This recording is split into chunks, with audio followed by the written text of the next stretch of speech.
It's Celtic first and Celtic last and Celtic over all.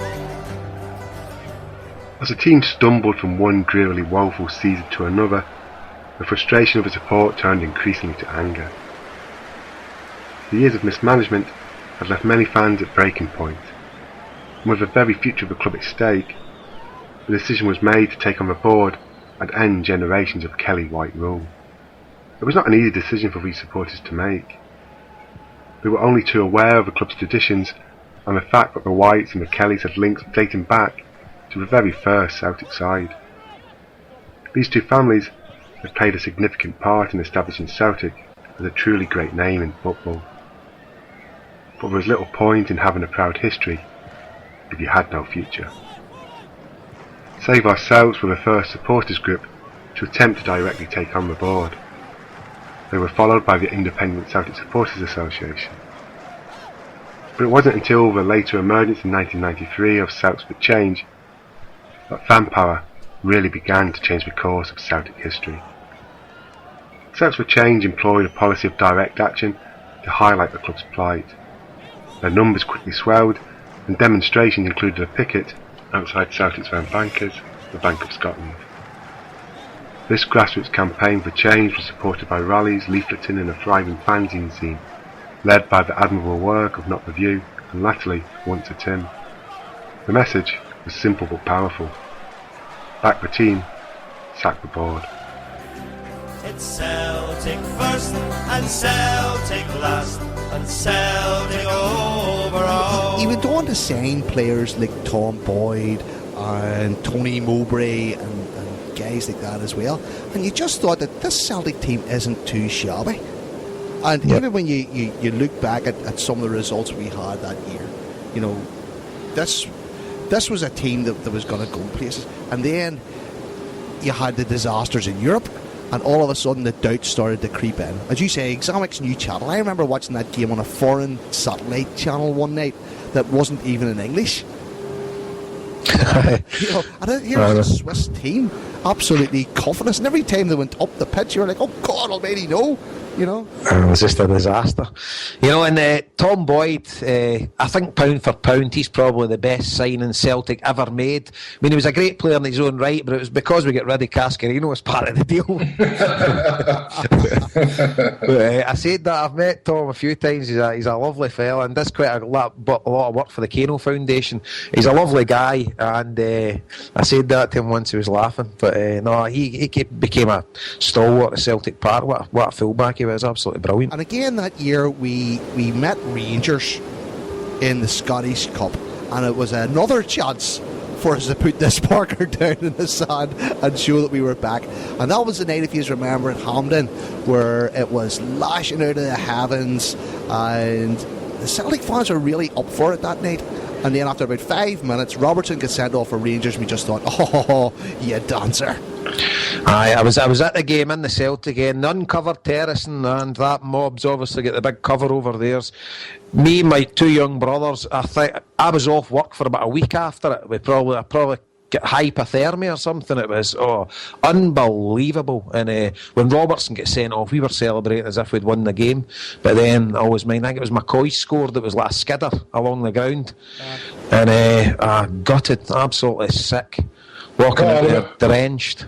What I remember of that game is I never got a ticket. For whatever reason, I can't remember, I never got a ticket. But I watched it in a pub with quite a few Rangers fans, and I remember I ended up getting a fist fight that night with one of my mates. One of my good mates, who's still a good mate now, but it was just one of them where the two of us were drunk, we were only young, and we started lumping each other outside the pub at the end of the night. But did you win? That's what I would call it a draw. Oh, right. So that's the main thing I can remember for that game. Like, at least you weren't wet.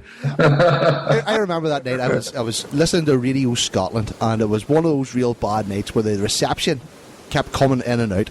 And me and my daddy were sitting listening to the game in the kitchen, and the reception was so bad. My dad then gave up. He says, I can't listen to that any longer, you know. And he went into the living room or whatever. And I was sitting there on my own with this really, really awful reception blowing in and out and in and out. You know, half a commentary in the match, half, you know, country music and all this here kind of stuff. And when Rangers scored, I actually thought we had scored.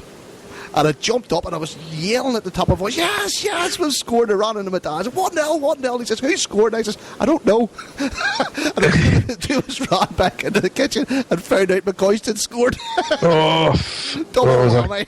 A sickener, so it was an absolute sickener.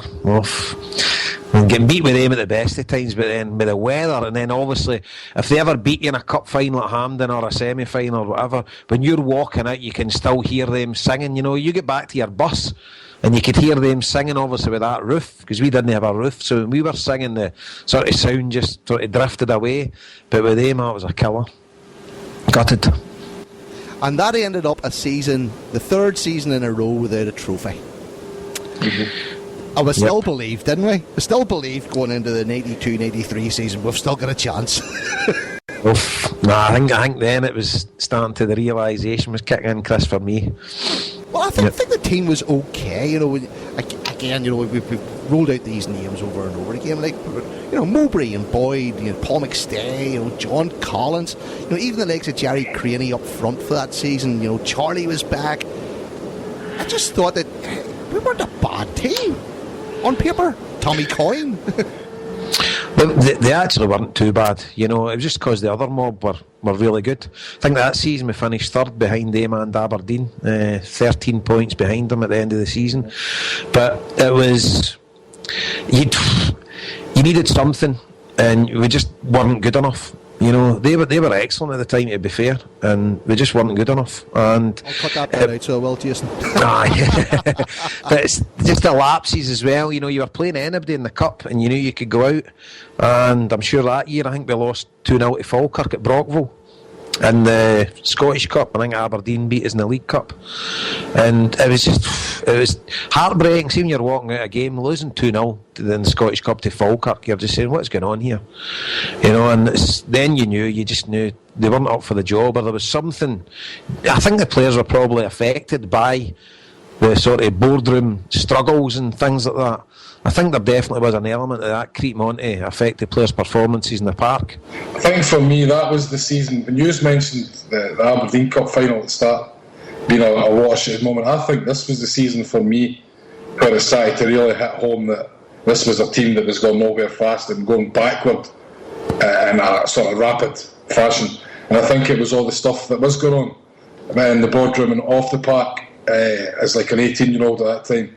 So when I really did start to realise it, and it's going to need big changes. The team was going downhill. I mean, you're talking about bringing like Nicholas back, but I mean, it was past it by then. I think that was the year, the season we brought Marky Venny back as well, and just the team was going slowly from worse to worse all the time. No, the realisation had kicked in there that we were toiling big time.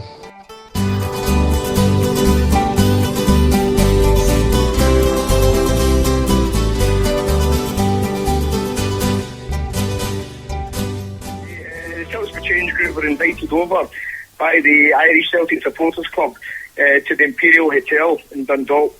Must have been round about January 1993, and there was 51 supporters clubs present. They were represented at that meeting, and it was a fantastic meeting. It was a really rousing reception. We got the whole Irish crowd on side.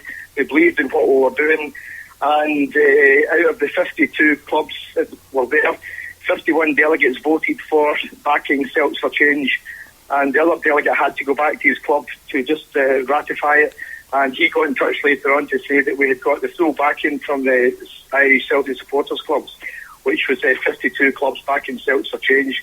So that was a fantastic boost to the boys, and that get great publicity back home, which really helped the campaign. So the Irish lads really played their part there. That must have been a real sort of shot in the arm for you all too, because the relationship you had with the associations at the beginning was slow, to say the least, Matt. Is that fair? Well, we had no backing from the Celtic Supporters Association in Scotland. We had no backing from the affiliation of registered Celtic Supporters Clubs. So to get the Irish clubs, to give us 52 out of 52, I mean, it was just fantastic. I mean, the lads were just so taken aback. Here we had been campaigning in Scotland, 90% of the time, and 5-10% of the time in Ireland, and the Irish lads and girls gave us their backing, unanimously. So yeah, it was fantastic. It was a great list result, and you think January, it was coming up to maybe 4 or 5 months of the campaign. Sometimes you would wilt here and there, and you get a bit of strength here and there. But this was a real trick in the arm. It was fantastic, and it was one of the major things that got the campaign through. Do you think that was probably down to the fact of the coverage that Celtic get in Ireland compared to probably Scotland? You get a lot of the Irish boys going over, and they're the guys that read all the fanzines the whole way home and scrape around for anything they can get on the club, whereas you get a more sort of blanket approach in Scotland. No, I think there was the nature of the Irish fans. I think they were more rebellious. Now, that's not to say they were more rebellious than the Scottish fans. They weren't. Everybody was as rebellious goes. But I think I think there was politics involved in the association, Celtic Supporters Association. I think there was politics involved from individuals within the affiliation of registered Celtic sports clubs. But there wasn't any politics involved in the running of the Irish club. So I think that's how we got their backing. It was more straightforward. But for the clubs back home in the Celtic Supporters Association, the individual clubs and the Kirkshaw Kangaroos from out in Coatbridge, they were canvassing the leadership of the Celtic Supporters Association to back Celts for change. And the leadership at that time, it's different now, but the leadership at that time were well in with the old board, which is quite a shame, actually. You think about what was at stake. Celtic Football Club was at stake, and several individuals who were on the committee of the Celtic Supporters Association in Scotland were in with the old board, and they were quite cosy with them. So that's probably why we didn't get the backing there. And there was no politics involved in Ireland, and that's why we get the backing there. Yet again, Matt, it shows you the whole challenge that Celts for Change faced. Not only with the board themselves, but the established supporters clubs too. And that in itself is a hard thing to overturn as well. Oh, you're right. You're absolutely right there, and that's one of the things that deflated us quite a bit. The fact that we knew there was individual clubs within the Celtic Supporters Association and the affiliation of registered Celtic sports clubs, the two main groups. We knew there was individual clubs who wanted to back us, but we knew that the leadership were well in with the old board. Mm-hmm. That was quite painful, to be honest with you, because we're thinking, well, Celtic's at stake here. This is a club. It's not about 4 or 5 people's position when they walk in and they get cups of tea and custard creams and they get nice seats in the stand. It's not about your individual wants and needs. It's about the overall welfare of what Celtic are. And, that made us quite angry at times, and we knew what was going on, and I just think we had wonderful spirit in the group, and it was a case of never, never, never give in, and that's the attitude we took, and we eventually got there.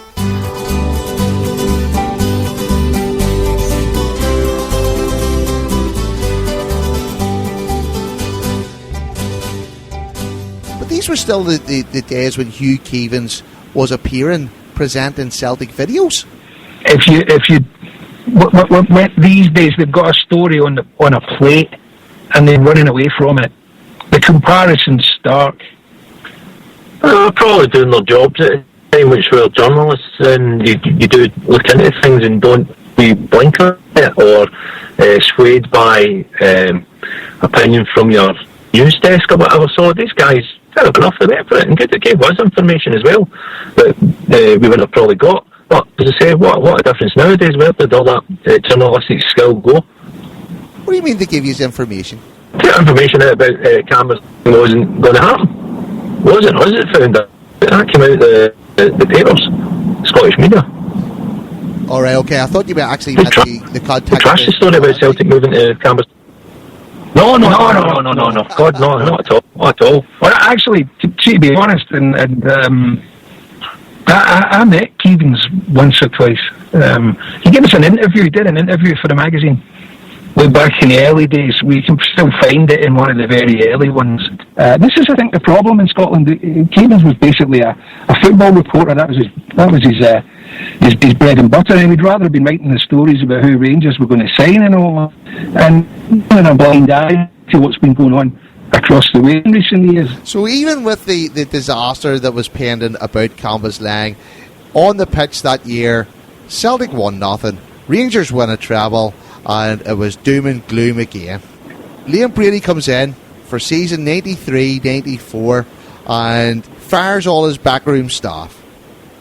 Bobby Lennox gets moved, Benny Rooney gets moved, Mick Martin went off to do something else, and in came Tom McAdam and Frank Connor and Joe Jordan. So all of a sudden things were looking up again. We're going to go again, right? And I mean, I'm not sure many people would have argued with looks of appointing Frank Connor, even Joe Jordan. Tom McAdam, don't know about it, but those two at least had a bit of track record in management. So when you look at this from hindsight, from 2013, looking back at it now, when you piece together the history of the club at this stage and you hit the highlights, I mean, some of it actually, in hindsight, looks like it was making sense. Yeah, do you want to tell me? I didn't see any. Tell me what bits. Well, you remember at the time we criticised everything.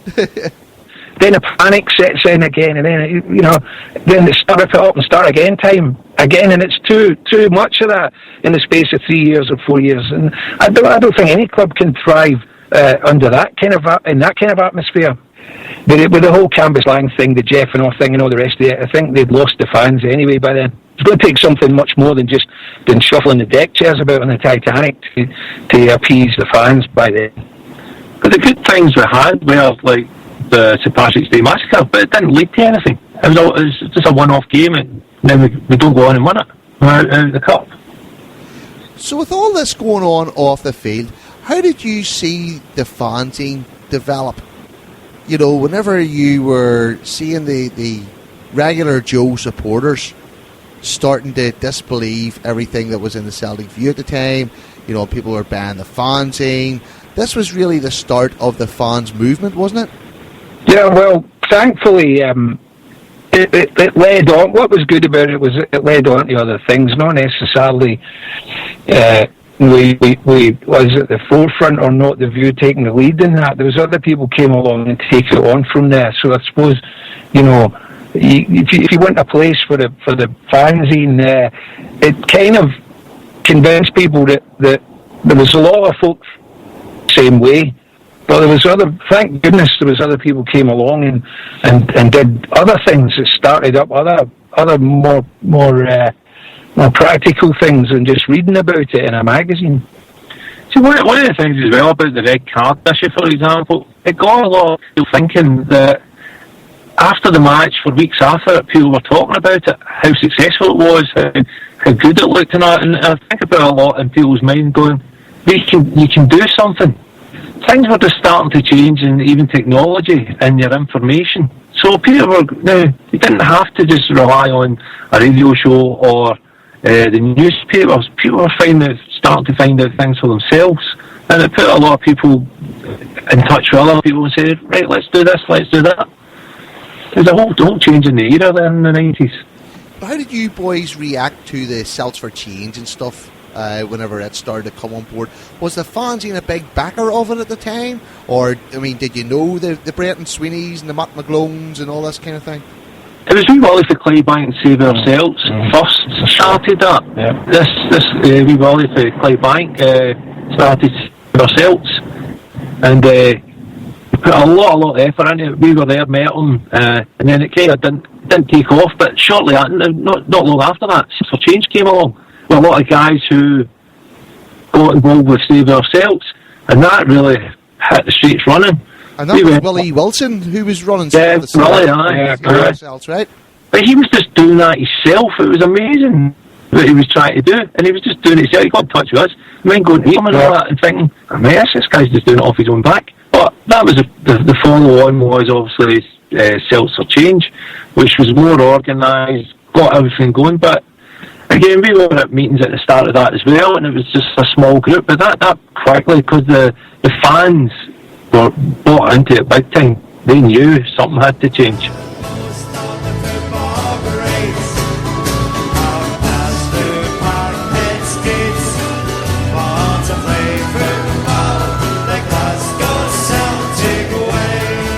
Alright, well, I have to bring it up. Missed the penalty in the cup final. Does it still haunt you? No, not at all, mate. No? It's never haunted me, Chris. I'm not being horrible or rude. the first couple of months it was terrible because it did happen, you know. But I'm thinking, right, I missed it. It's one kick of the ball, the keeper saved it. It's actually a good save, Anton. I've never seen it, Chris. I still haven't seen it on TV. But everyone I speak to says, oh, the great save, Rogue. Well, that doesn't really help, does it? I know. But it happens, you know, and it's going to happen somewhere eventually. I was unfortunate if it was me. Did you? I mean, you were a fullback. I mean, traditionally fullbacks take a lot of penalties too. You know, did you think? Did you practice penalties? Did you think you were going to have to take one, or was it just oh god, this is going on and on and on and got to that was the first penalty I've ever taken. Is that right? Ever. Is it the last penalty you ever took? Well, it is actually, because we went to Millwall, I ended up taking the penalty. And I scored 5 out of 5. That was alright. But how did you feel walking up? Were you hoping you wouldn't have had to take one? Well, to be fair, I had to take it because there was nobody else to take it. I know. Mine was the last kick, wasn't it? I know. Ah, well. It was a mere packing. Packing didn't touch it. Well, no, you know, Arthur Borage taking a penalty a couple of seasons ago and he plunked it in the back of the net, you know? I know. It's one of them things, as you know, it happens and that's it. But as you say, it happened to me and I thought, well, it'll go on and on and on. But as you say, a lot of people that speak to now, you know, well, it does happen. Yeah. But we're going to do it eventually, aren't we? Anton, what about the old story doing the rounds after you missed the penalty and stuff, somebody up and threw stones at your mummy's windows and all that kind of stuff? Was that true or is that not true? That's all bollocks, excuse my language, because that's all rubbish, but never happened. That's all rubbish. It's complete and utter rubbish, you know. That's why I asked you, because you know, you hear these things and you think, well, it sounds a wee bit ridiculous. Yeah, nah, they wouldn't have done it. They would have known better, if you understand. I'm not being horrible, but nobody would have done that. And that would have been, if I'd have found out who done it, I'm not being horrible, I would have over it, if you understand, because it was me, not my family, it was me. It's my situation, not theirs. Well, that's West Belfast for you. People sort their own problems out, don't they? Exactly, mate, exactly. And that's the way it is, and it'll always be like that. Most of the football greats have passed through Parkhead skates, born to play football the Glasgow Celtic way. But still, that was the year, Jason, you were talking about where we knocked Cologne out of the UEFA Cup and then played Borussia Dortmund after that. I mean, these were top division teams in the Bundesliga. And I mean, Celtic Cologne game was cracking, so it was. Well, that was my first ever European trip. I went to Craig Newt Tommy Gemmell Celtic Supporters Club. We went to Cologne. We stayed in Dusseldorf, and all the stories we could tell for there. We went in the bus, and at Cologne before the game, the amount of Celtic fans, I think there must have been in between about 8,000 and 10,000 Celtic supporters. 10,000. We had one end behind the goals and we had two stands. It was in the old Cologne Stadium. But I mind at the end of the game after we lost 2-0, people were shouting at where the team bus was coming out. I walked round past that bit and people were shouting in the gates, "He's are effing rubbish" and stuff like that. And then what a night at Celtic Park, and we brought them back, because the German teams, they always bring massive amount of supporters. So Cologne had a right good support over with them, and we didn't see that coming. But 3-0, what a night at Celtic Park. That's one of my favourite European nights at Celtic Park. We beat them 3-0. I know it wasn't in the European Cup, but it was still great, you know. And back then I didn't really bother. I think, see, if you were in the UEFA Cup, or if you were in the Cup Winners' Cup or the European Cup, it didn't really make a difference to me. It was just you were in Europe, you know. It was these foreign teams coming with loads of sponsors and their strips and these luminous strips and things like that, and all these like fast wingers, and it was at night games at Celtic Park, and it was just dead romantic to me. I just loved it. I just loved that full scene with the European sort of culture and the European team coming, these fans singing crazy songs, and I loved it. And then we beat them 3-0, the place erupted. That was great. And then that Borussia Dortmund team that beat us, I think they beat us in away goals or whatever, I think, in the following round. But what a team they had. Stefan Chapuis, I think they had, and they're an amazing team. Muller, but absolute top drawer they were. You're right, Chris. We still had some, and we used to beat Rangers every now and then as well, you know. We would always chip in with some victories against them, even though we weren't challenging at the business end of the table. But we had some They had some good times as well, but for the vast majority it was quite turgid. It's funny when you talk about these years and you can sum up some of the seasons in about 4 words. Aye. And, you know, when you talk about the people's jersey and you talk about, you know, some of the signings that we made, Cascarino and all that there kind of stuff, and then you have Campbell's Lang. You could just do every season and throw out 4 words and everybody would go, I remember that season. Because that was the year, of course, that the Campbell's Lang idea as well started to get brandished about, and that's when it started, naively I think, on my part, where you start to think, we are going to move from Celtic Park here. There's the drawings, you know, there's the model, there's Kevin Kelly standing in a field with his arms open. That's I didn't know what to believe then. I just didn't know what to believe. I didn't. It was a nightmare waking up and reading the paper because you didn't know what next was going to be down crying the club. And back then, I did buy the Daily Record every day, you know, and I did believe stuff that was wrote in it, you know, because I'd no other way of getting news. And it was terrible, and you just didn't know what was going to happen. Something that you hold as dear to you. As dear to your heart as your family. Like Celtic's a massive part of my life, and it's maybe going to get ripped away and sent to Campbell's Lang. You're like, what's going on here? See if you remember right, and I urge any Celtic fan listening to this who hasn't done so to go onto the Celtic wiki and just look up the Campbell's Lang stuff, because it has the front page of the Celtic View there with Kevin Kelly standing with his arms out, Paradise Found, and you can read all the stuff. But I can remember getting that Celtic View the day it came out. And I can remember reading this and thinking, this is happening. This is definitely happening, because it was in so much detail. Do you know what I mean? It wasn't just like, oh, we're planning on doing this. They had drawings, they had all these plans, they had architects that had done all this stuff, and you suddenly thought, this is what happened. A 52,000 seater stadium, retail villas, museums, cinema, 10-pound bowling. And I completely bought into all that. Not saying that I'm saying I bought into it in a happy way, let's do this, but I completely bought into this. This is definitely what's happening. It was only the fact that it was going to happen to Celtic put that little bit of doubt in your mind, because on paper it did look smashing, like. Well, on one hand we were building a £100 million stadium, on the other hand we were signing Andy Payton and Wayne Biggins, like, no, because that really was the time when we started signing players that we'd never heard of. Carol Muggleton. Right. That was saying. It's funny how you look back at those days and you think how your mindset changed, because you say about buying the Daily Record every day. Yes, we did buy the Daily Record every single day to read about this. And I remember I was working at the time, and I was driving to work every day with my dad, and I would go into the paper shop every day. I bought the Daily Record, he bought the Irish News, and even the Irish News, a guy called Kevin McKenna, I think his name was, had a little column in it, and he was writing about what was going on. And I remember my dad getting really upset, because he was going, oh, that's terrible, writing all that about the board and all the rest of it. It'll be all right. And I'm sitting beside him going, it's not going to be all right. You know, because he was sort of one of these traditional Celtic supporters, never sort of questioned anything that went on, because that's the way the club was. And I remember my mindset changing at that stage and thinking, this club is in huge trouble. Aye, definitely. Because you would hear some board members, like, or Cassidy or whoever, coming out and talking, and it was just drivel that they were saying, Michael Kelly and things like that, and you couldn't trust a word that they were saying. I mean, they were only trying to protect their interests. And if I was in their position, I might have done the same. I don't know, because I don't think they were inherently evil people, but I just think they were pretty incompetent.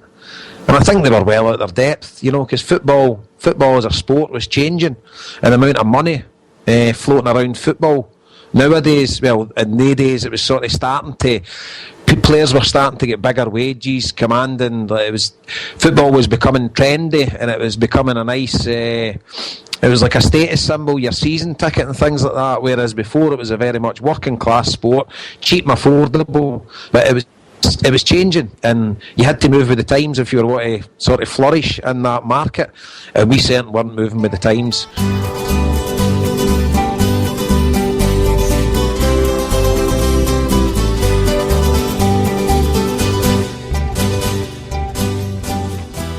So your brief venture onto the board ended in October 1990. Joined in May, ended in October.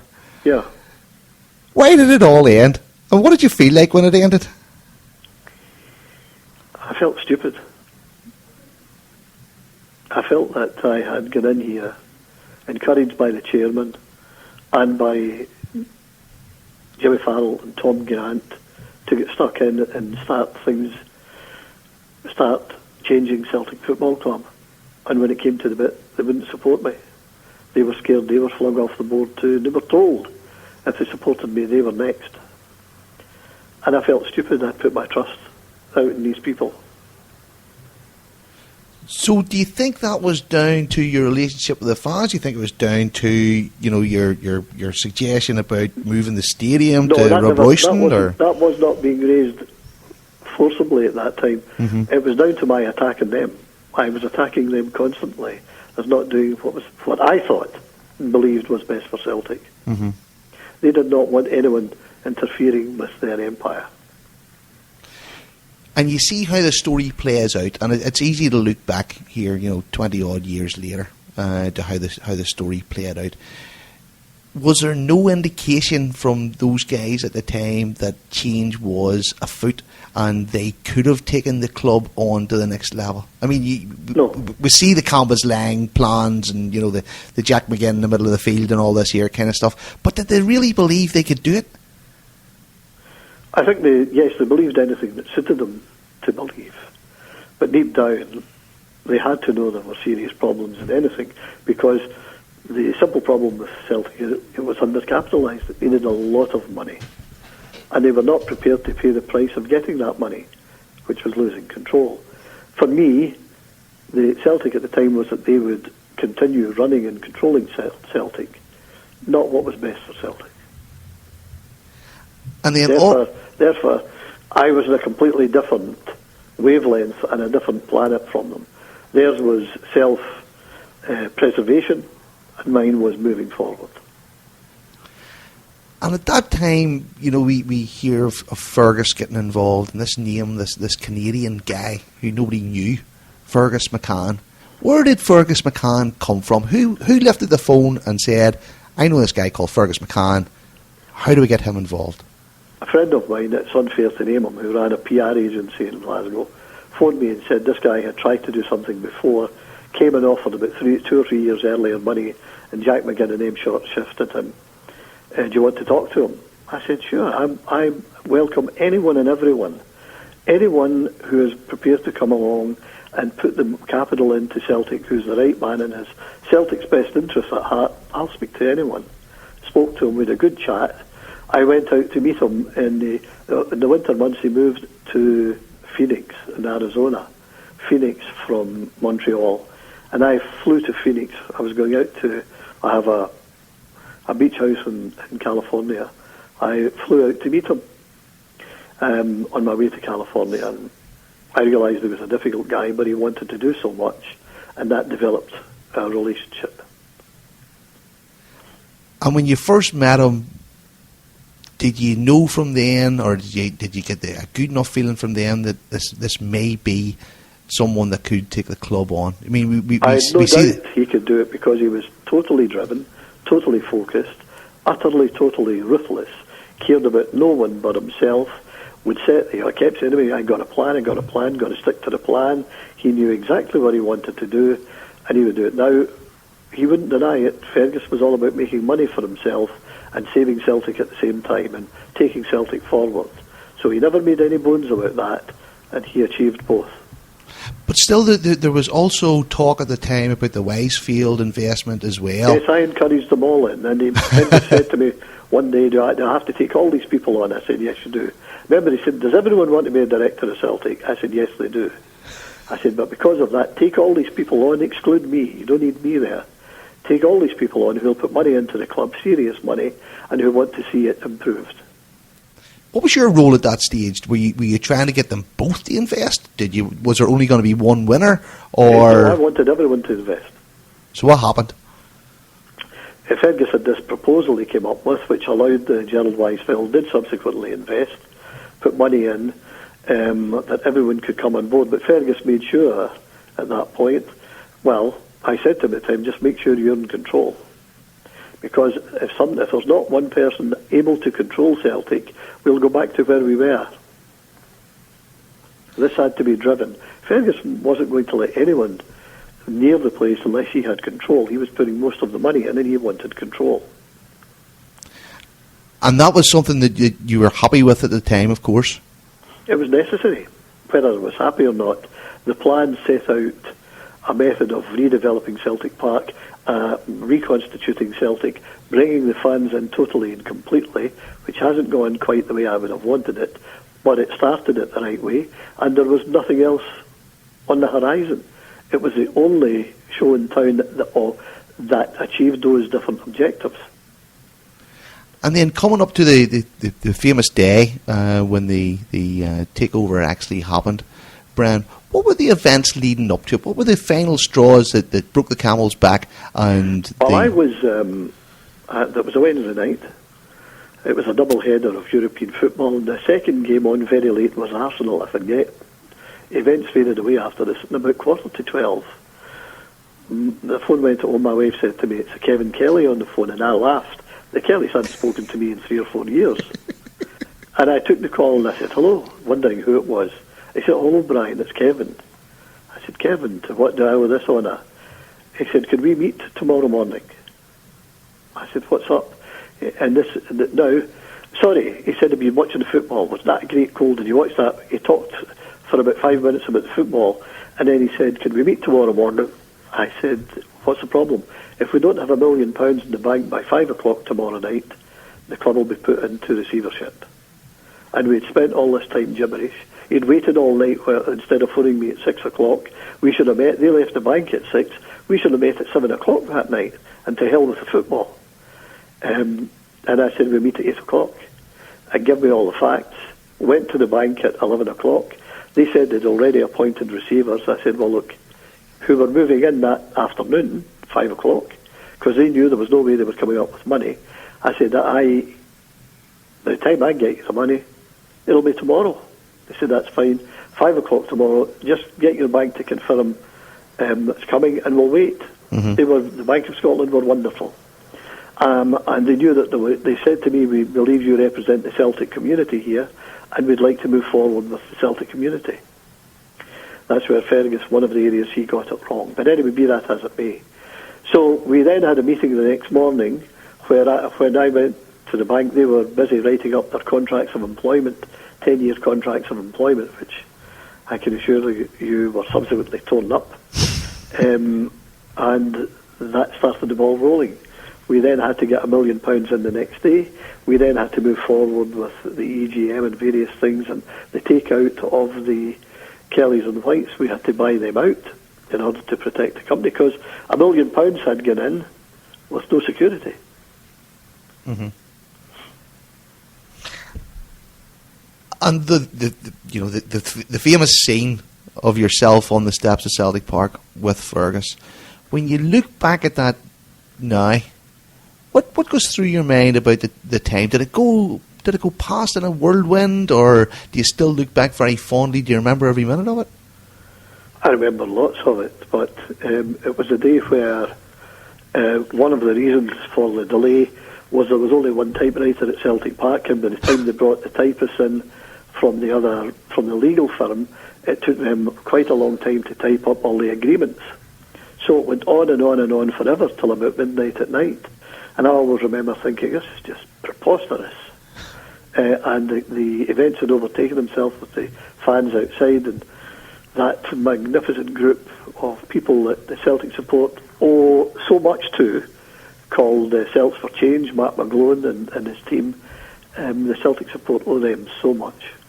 That I was indoors, they were out in rain and doing all sorts of things. I was always at least sheltered.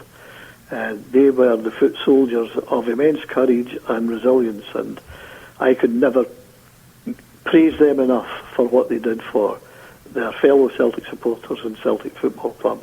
And they all were outside, so events were overtaking themselves. I said at one point, look, we can reconvene and do this tomorrow. But we had about 60, 70 press there, some European press and TV stations, all within Celtic Park, thousands gathering outside, we had to carry on to get it done. And once it was all signed, was there a relief lifted off you, or were you excited about the work that was coming up, or where were you at that stage? Because yes, okay, the club had been saved at the 11th hour, but there was still so much to be done. Well, that's absolutely right, Chris. I was terrified. I'd been in business and I've taken massive gambles and land deals and also nothing like the terror I felt that night, that now it all had to be done, and all credit. Fergus took over the next day and it was his ball, only he was playing with it. And he literally stuck in, he said to me, I'm going to be burning the midnight oil at this place for I don't know how long. It was terror. And even he was doing the majority of the work. It was terror that the hope I had given to the Celtic fans and the things I'd said, and not promises, but the aspirations I told them that we all shared, I wanted and was worried to see that they were materialised. And even before the takeover, I think the fans knew what direction the McCann Consortium was going to move in. That had been released. People knew what the ideas and stuff were to move the club forward. As that started to become a reality, did your relationship with Fergus change at that stage, Brian? Yes, because, well, there was a very personal thing between us that he lied to me about. And I will repeat that. He lied to me about. And I didn't like that. It frightened me. And I was not comfortable going on. And I was very uncomfortable with what was happening with one or two of the other investors and how they were being dealt with. And quite clearly, he had said that this was his ball now and he was going to play with it. He'd put most of the money in. He would run the show. And I was there concerned that I knew that by staying there, he and I would be battling all the time, because I was always saying to him, the Celtic fans, the Celtic fans, the Celtic fans. And he would talk about the Celtic customers, the Celtic customers, the Celtic customers. And I knew we just couldn't go on. And I thought quickly but deeply about it and realised that there was no way of going on here, that if this went on between us, and I mean this very honestly, I could damage the club if within a few weeks, in the midst of all the plans, I suddenly walked out. That I thought, if I do it now and say that I've had years of this, it's Fergus's challenge now, it's up time to take it forward, it was not damaging at all compared to something going on for 6 months and then walking out once the club had floated in the stock exchange, which was never our agreement, that the Celtic fans could be seriously damaged, and I couldn't do it. And I said this to him. He will not go into the matter, he might choose to say or do something. I said, I cannot do that. For you can escape to the anonymity of Canada, but I have to live here. And I wouldn't do what he wanted done. Now, everything's gone on and the club's strong, and if the end justifies the means, that's fine. But for me, it doesn't. And looking back today, Brian, I'm sensing from what you're telling me and from the tone that you're using, you're still disappointed to this day. Is that a fair statement? Sometimes I'm disappointed, Chris, but then other times rationale takes over and say, well, if I stayed on, it would have been a very public blowout. And see all the stuff that's going on at Rangers, in and out of chairmanships, in and out of boards, in and out of this. That's what would have happened. And you might choose to disbelieve this, and people could say, oh, it's easy to say that's rubbish. But I did recognise all that at that time, and I could not put Celtic through that, or myself or my family through anymore, because we had lives of hell from the press, checking everything, going into everything. You couldn't go to the bathroom, couldn't go on holiday, couldn't take a day off, they felt they owned you, you were at their beck and call constantly, all very nice and good people, but you were publicly owned. And I couldn't put anyone through any more of that. And to do, it would have ended up in a bigger mess than is at Rangers today, and I couldn't do that to Celtic, or myself. But still, with the club being saved and the way it moved forward, although the club is different today than what it was in 1984 in 1,000 different ways, and we could talk about that all night, you must look back with some satisfaction as to your role in the takeover. I feel very satisfied because there would have been no takeover without me. And the only thing that saddens me that is airbrushed from the history of the official history of Celtic. I don't exist. That's because I had a very private and very personal blowout with Ferguson, told him what I thought of him. And because of that, Brian Dempsey was never mentioned.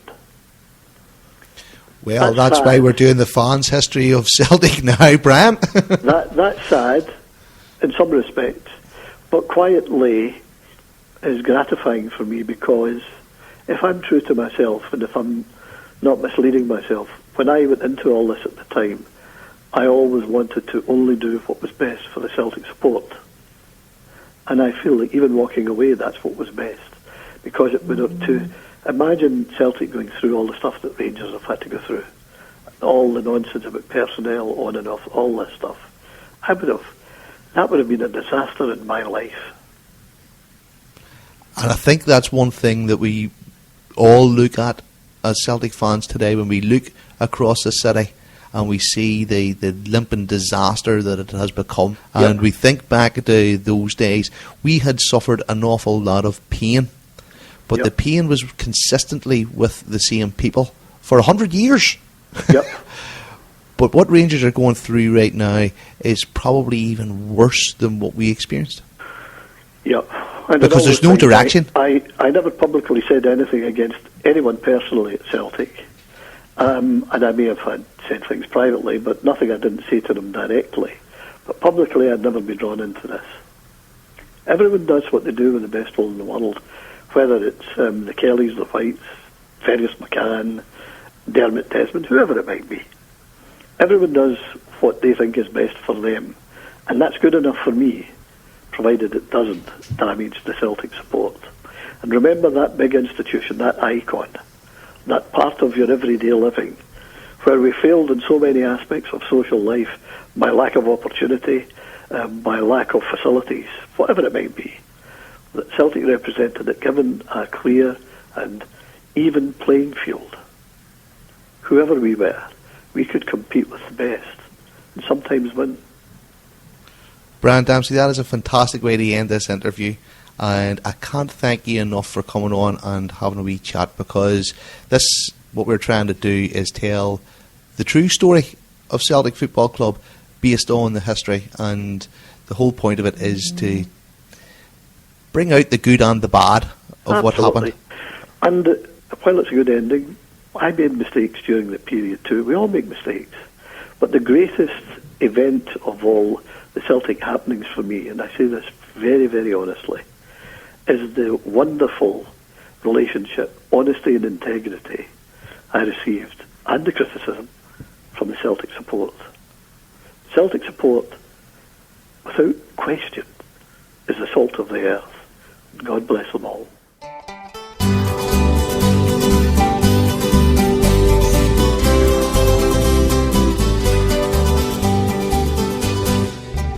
And do you think the fanzine was one of the vehicles that was used by the fans at that stage to actually, promote this revolution? Oh yeah, because you didn't have much else, as Joe was saying. You didn't have mobile phones even to organise things. So you put a wee thing in the magazine saying there's going to be a meeting or whatever on a certain day. Yeah, absolutely. You know, find out if they put Celtic Change put a wee note in, not the View, it was going to reach thousands of Celtic fans, absolute thousands. Word of mouth as well was a great thing back in the day. And from writing the fanzine at the time, could you start to see the change? Especially in the fans, in the support, yeah. The swing was unbelievable. The amount of letters that came flying in, what to discuss things, putting points over. That's what you wanted. The fans wanted to hear their own voice rather than what we were getting from Celtic. And it was used as a vehicle to do that, because everybody then, supporters' buses would take say you had 10 copies on one supporters bus, everybody would probably read that magazine, and then they were discussing what they were reading. So it was moving about very quickly. And although Not the View is definitely one of the godfathers of all the fanzines to do with Celtic, when it talked about what went on in the field, it really did highlight what was going on in the boardroom. And when you read the first ones and you see how it sort of developed, you know, at the beginning, would it be fair to say it was, you know, it was concentrating on the football a little bit more, and then as the mistakes got made off the field, it really sort of went for the jugular with the board too? Well, there was a lot more information coming out. Don't forget, by that time, you could get accounts. You know, you could get even accounts from a private kind of company like Celtic, but you had to get them on a microfiche from Company's House in Edinburgh. It cost £1 or something like that. There was people who were willing to do that and then look through the accounts, and then that gradually started becoming that sort of a, you know, informing people about, because whereas it's a hot issue these days, accounts, anybody who's a shareholder or whoever can get the Celtic accounts, the audited Celtic accounts these days. In those days it was you know, quite a secretive thing. Hardly anybody had ever seen them. You didn't know figures about season ticket sales and all the rest of it. That knowledge was kind of filtering through. People were starting to write in and say, I'll look at the books for you if you want. I'll do the accounts for you. I'll have a wee look at the accounts and write up a wee thing about it. Do you think the club underestimated the fans? Always have time. Do you think they underestimate the fans today? Well, good question.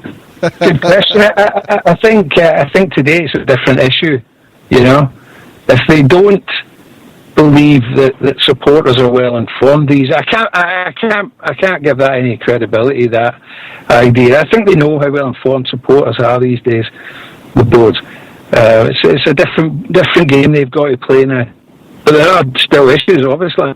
But at that time, there's no doubt that I'm sure the custodians of the club didn't think for 1 minute that the fans would revolt in the way that they did.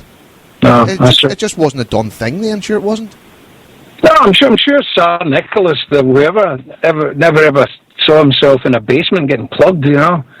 I'm sure he thought it was just going to Marie Antoinette. I'm sure she never thought that someday she was going to have her head rolling about the street of Paris. But that's what happened. You know, they steadfastly refused to move with the times, and that's where it got them. And still they were trying to make noises by giving Liam Brady more money to spend. But you can already see that the £1.5 million players were starting to be a thing of the past. You know, we signed Pat McGinley for 400 grand from Hibs, and then we signed Paul Byrne from Bangor. Hardly any signings that would set the heather on fire among the supporters. No, and they couldn't even sell players for as much as they bought them. And that's what I was saying earlier on about where did these guys go after they left Celtic. There was no big money sales, never mind big money buys in those days, so they couldn't cover themselves up. And it was round about this time that we started to hear the name Fergus McCann being whispered. I remember a few names at the time. Paul Green was another name that was being bandied about. Gerard Weisfield was another one. And Fergus, yeah, there was a few. But then up steps Fergus McCann, yeah. And at the time when we first started to hear about Fergus, I remember thinking, oh, here we go again. You know, another guy they're going to wheel out in front of us here that's going to disappear into the great wide yonder. There's something different about Fergus. Yeah, obviously wasn't coming in on the back of the present board at the time. He was coming in and he was his interviews, I remember seeing him, even the wee snippets, he came across saying that he wanted to say it and that was it. And you just kind of, I got the feeling at the time, something's happening here. I think everybody did. They knew he was different because he wasn't messing around with his talk. He was just coming in and saying, this is what I want to do. And that's what he did, all the way down the line. There was rumours as well about these proxies and shares and stuff being bought up by various different people, by David Lowe and all them. There was obviously more to it than just simple bluster there was a bit of substance behind it as well. And he was kind of making sure, as far as he could, that more and more people were getting along to these annual general meetings and EGMs that they were having at the time, by giving out the proxies to ordinary supporters to come. Other guys, very eloquent speakers on behalf of the Celtic fans, like Joe Beltrami and Len Murray and people like that were beginning to turn on. Whereas up until then, Celtic board meetings had just been a case of, right, same as usual, and then let's have some chicken satay. These ones were dynamite.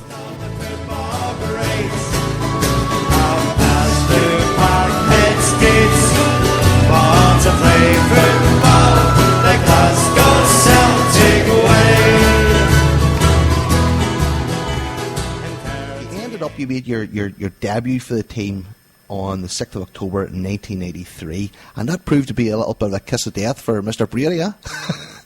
Yeah, that was basically what happened there. Was I made the debut that night against St. Johnstone, and on the way back on the bus, Liam had a quiet chat with me and said, look, he was telling me what he was doing the following day. And basically I was disappointed, but I was also grateful for what he'd done for me. Mm-hmm. At that particular time, I had just moved out of Liam's house, and I brought my own family over and had my own home. So he gave me everything that I needed to get to stabilise myself at Glasgow Celtic, and he stepped away then. There seemed to be a good rapport between the players and Brady. And here was this guy that had been there for a couple of years, as you say, brought some of the legends back and stuff, and then he was gone. Was it a shock to everybody, or was it just all-round disappointment? I think it's just all around disappointment, of him going, I think it's a shock, because it was just out of the blue, because he was training that morning and kicking the ball and flying around and sitting in the dugout that day and picking the team that night, and no one just actually expected it, but when Liam made that decision, it's Liam Brady, who's the question, Liam Brady, exactly. On decisions on what he does, And then, Frank Connor stayed on for a little while, and you'd probably tell me better than I would know. Liam Brady always strikes you as being a nice guy, down to earth. And then Frank Connor stayed on, and Frank was a little bit more of a disciplinarian. Would that be true? Yes, he was, because a lot of the players had a high respect for Frank Connor, because a lot of the boys, the top players probably would have played in the reserves coming through Frank over the years, and would have known Frank over the years, and the respect they gave Frank Connor was unbelievable. And I had Frank then, the benefit I had with Frank is that Frank was in charge of the reserve side when I first went there. And for the first 6 or 7 months of my career at Celtic, I played under Frank Connor. So Frank knew what I could do, and he seen the potential and the ability. And Frank Connor, believe you me, got the best out of my ability, because he's always trying to break my jaw if I made a mistake. There was even a feeling at the time among the players, some of the interviews I've read from some of the players at the time, and they would have been happy even for Frank to stay on. Is that true, or is that a bit way to the mark? Definitely. I don't think any of the lads... It was like everything else. Like a lot of the fans and a lot of other people outside football would have thought Frank wouldn't have the experience. But you're very, very wrong. Frank had experience in abundance, but what Frank had an advantage over everybody else before he even came in was the respect of the squad that he had at Celtic Park at the time, how they respected him. And I think that's why Lou lost the chance from a little bit, at Celtic, because a lot of lads probably didn't respect him. Coming from the likes of Stoke to such a big club, and with the players that he was bringing in at the time, I think the senior pros raised a few eyebrows type of thing, And I remember whenever Lou Macari then replaced Frank on the 27th of October 1993, I was a little bit underwhelmed, and that's being diplomatic about it. Again, what was the mood whenever Lou Macari came in? Because it was hardly the glamour signing we'd all been hoping for, and I think people would have been happy with Frank Connor continuing. Yes. When Lou came in, don't get me wrong, Lou was fantastic to me. He was brilliant to me as well. He got me fit, he really kept me in good shape, he was on my case all the time, he kept me on my toes, he was very, very good for me personally. But I think some of the senior pros, without naming names, at the particular time at Celtic Park, didn't give him the respect of his manager. I think, when he first came in, everything was, let's give the guy a chance.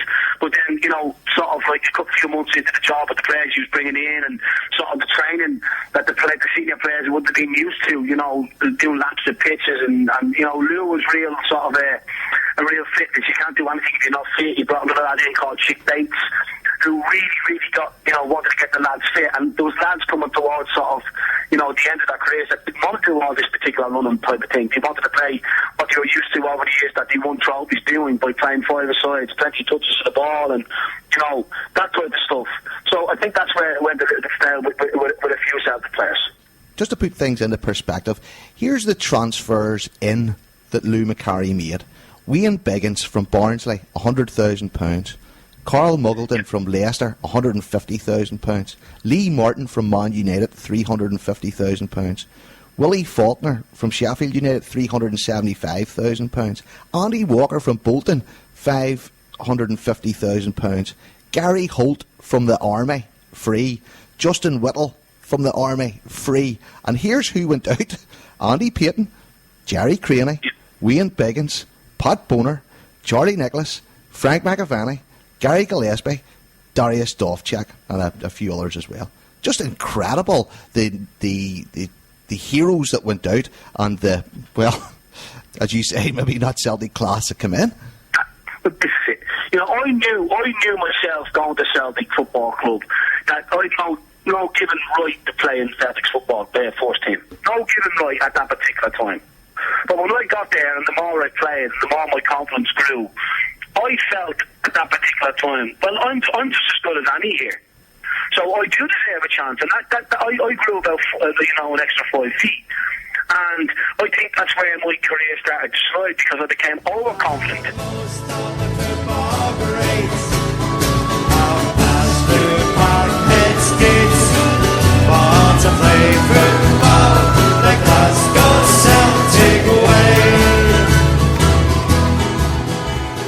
They were saying all this stuff. I mean, the Canvas Lang stuff was them sort of perpetrating to us that they were moving with the times, but they hadn't even put the right groundwork in there. You know, obviously, what's been created now with Celtic Park's testament to what was achievable then, and they hadn't even explored that. But still, the first kick of the ball, Jason, was to renovate the jungle. Aye. Even with all this going on in the background, they put seats in the jungle. Was that the ultimate insult to every Celtic supporter of the day? Oh, no, I mean, I think it was only for one season as well. I think there was only seats in it for a season, 2 at the most. Just before we moved to Hampden. But what an absolute waste of money. You know, total waste of money. But it was just, they were incompetent. As I say, I don't think they were inherently evil, but they were just useless. Is it just me, or did Celtic Park look stupid with seats in the jungle?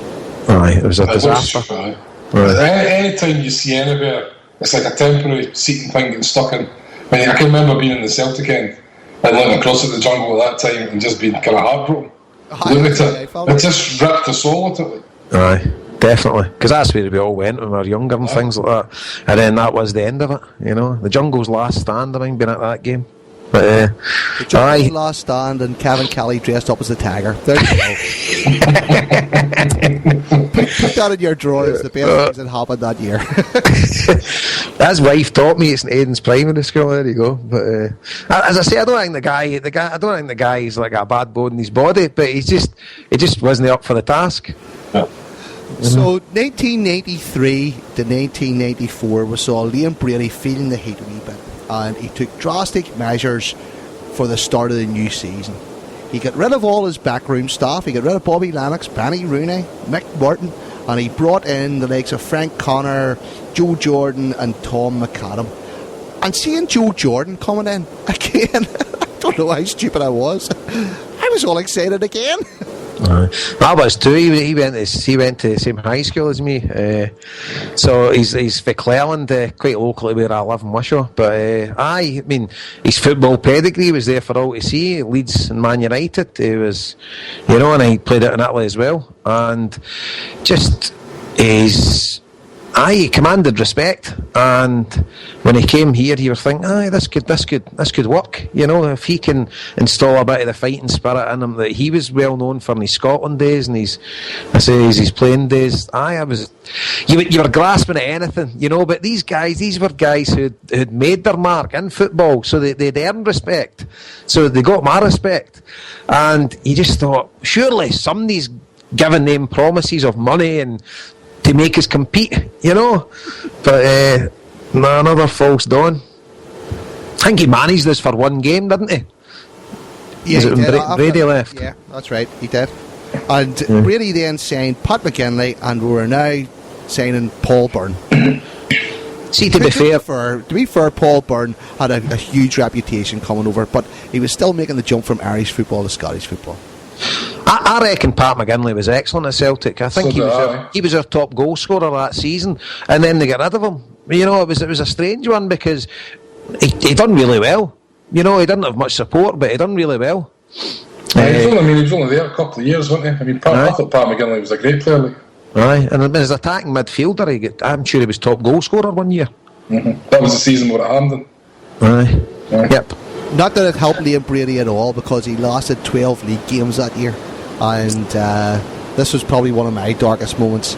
Liam Brady out, Lou Macari in. Aye, I mean, I actually thought Lou Macari was a good signing again. You know what? Well, no, at the time, because again, another guy who's commanded respect. He was ex-Quality Street Gang. Grew up playing for Celtic with Dalglish McGrain.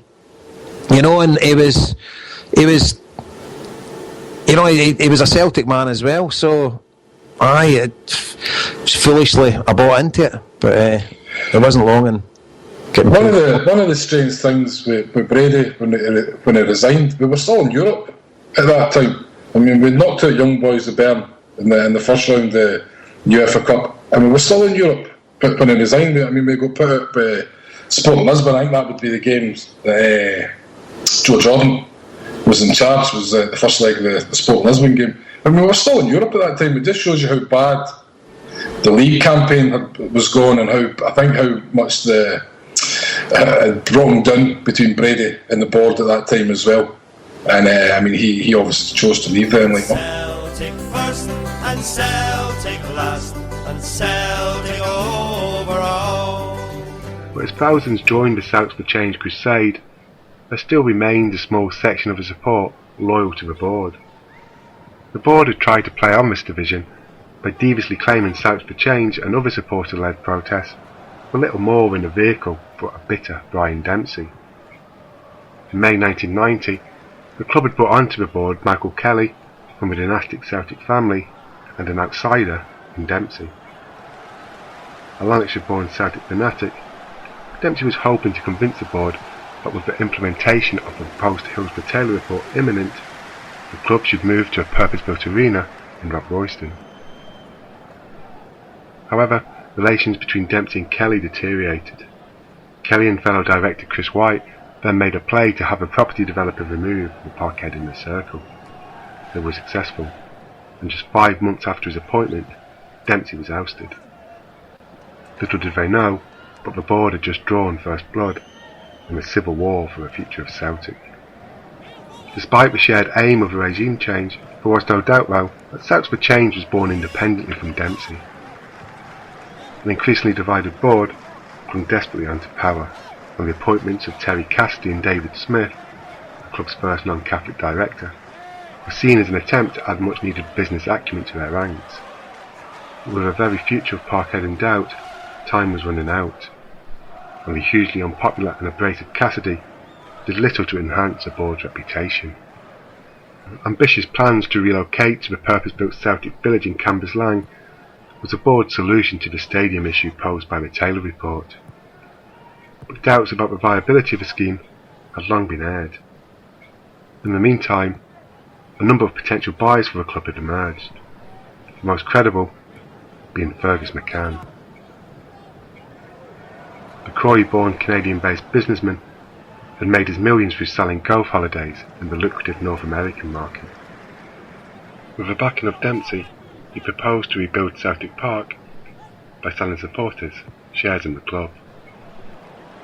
A Celtic fan since childhood, McCann had originally approached the board in 1988 with an offer to provide the club with a low-interest loan to build a new two-tier executive stand in which he hoped to sell hospitality packages.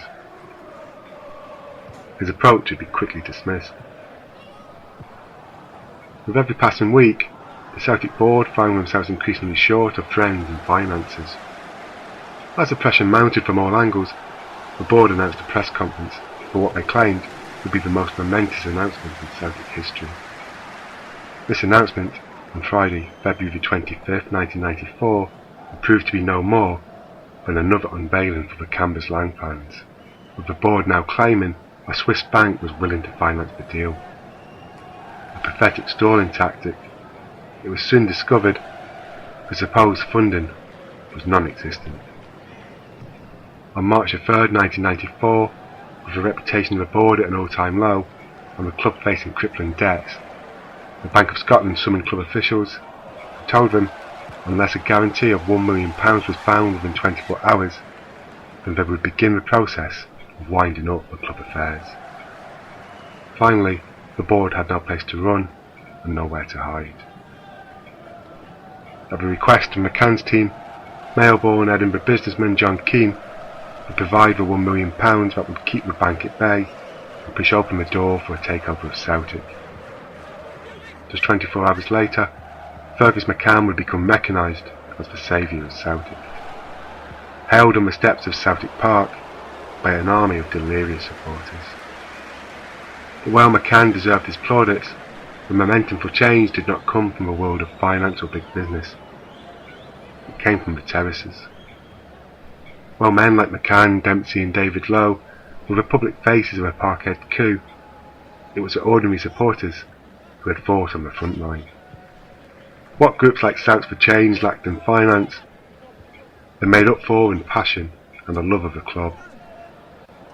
Their rallies, their demonstrations, their campaigns, their boycotts, and their total unflinching commitment to the core values of Celtic Football Club would be every bit as important in the fight for Celtic as millions from McCann. Together, these two very different parties shared one goal: to save Celtic. They would form a formidable alliance which would eventually sweep away the old regime. As Brian Dempsey would famously comment, the Rhebels have won. It's Celtic first and Celtic last and Celtic over all. Well, the most important thing, or the most relevant thing that happened, and it just happened after Liam Brady resigned in October of 1993, was the AGM that year. It was Fergus, or it was the group of people that were trying to take over the club at the time, made sure that only people with paid up shares could vote. And I think that had all been sort of a bit of a blind eye being turned to that in the past, and all of a sudden you got the feeling that there was people coming in with a wee bit of savvy about them, and they'd done their homework, and they were actually going to challenge these guys. Yeah, they definitely had a game plan, and they didn't go in blindly. They knew what to do. And the ones that were caught blind in it were the old board. They didn't have a clue what was happening. And they'd done everything by the book, which was amazing for anything going on at Celtic at that time. You could actually see that they'd done their homework and they were educated in the ways. And at long last now, you had these guys that were in charge of the club that could no longer just bluff their way through all this, and were finally challenged with something with substance. Exactly, because as they were running Celtic, well, as Jerry touched on earlier, it was all families' names. They weren't producing, they weren't doing anything. So to come up against someone like that's done their homework, a good business plan, they didn't have a leg to stand on. They were done anyway. And I think the straw that broke the camel's back was whenever Liam Brady left and we brought in Luigi. Well, I think he'd been managing in the lower leagues in England, wasn't he, at the time? His is a book I've read, and it's nothing wrong with a manager serving his apprenticeship down there, buying the team fish suppers on the bus and all that kind of stuff, but it was hardly a pedigree that that made you think that we were on the way back. That's for sure a sign that what you were going to get now were guys in that kind of a wage bracket and that kind of price, and sure enough. Again, on the part, you get the first wee boost, but you knew it wasn't going to last. Do you think the appointment of Lou Macari also played into the hands of the guys that were forcing through the takeover? Because again, it was a stadium full of disgruntled Celtic supporters that weren't happy that Lou Macari was now boss of the team. Wasn't one of his first signings a guy who was playing for the army or something? I know he played for the army, he's in the army or something like that. I signed 2 guys from the army. Maybe they were expecting some bother. They needed some muscle on the project. Boy Holt? Yeah, that's right, Gary Holt, wasn't it? But the Highland Light Infantry couldn't save them by that time. If I'm sure Fergus McCann coming in eventually looked at Lou Macari in charge of that team thinking, my God, how long am I going to have to put up with this guy for?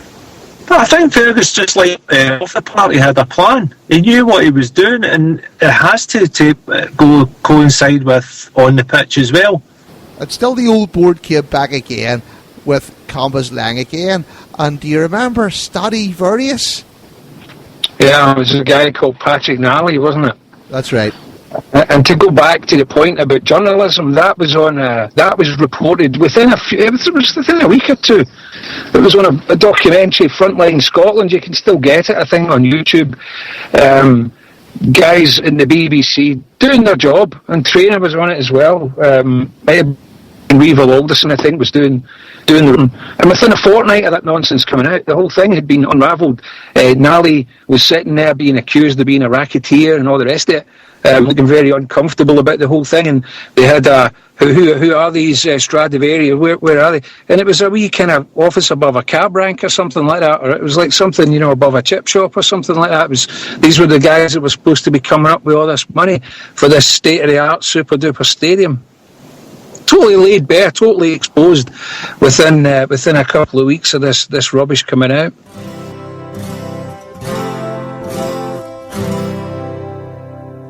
We seek him here, we seek him there.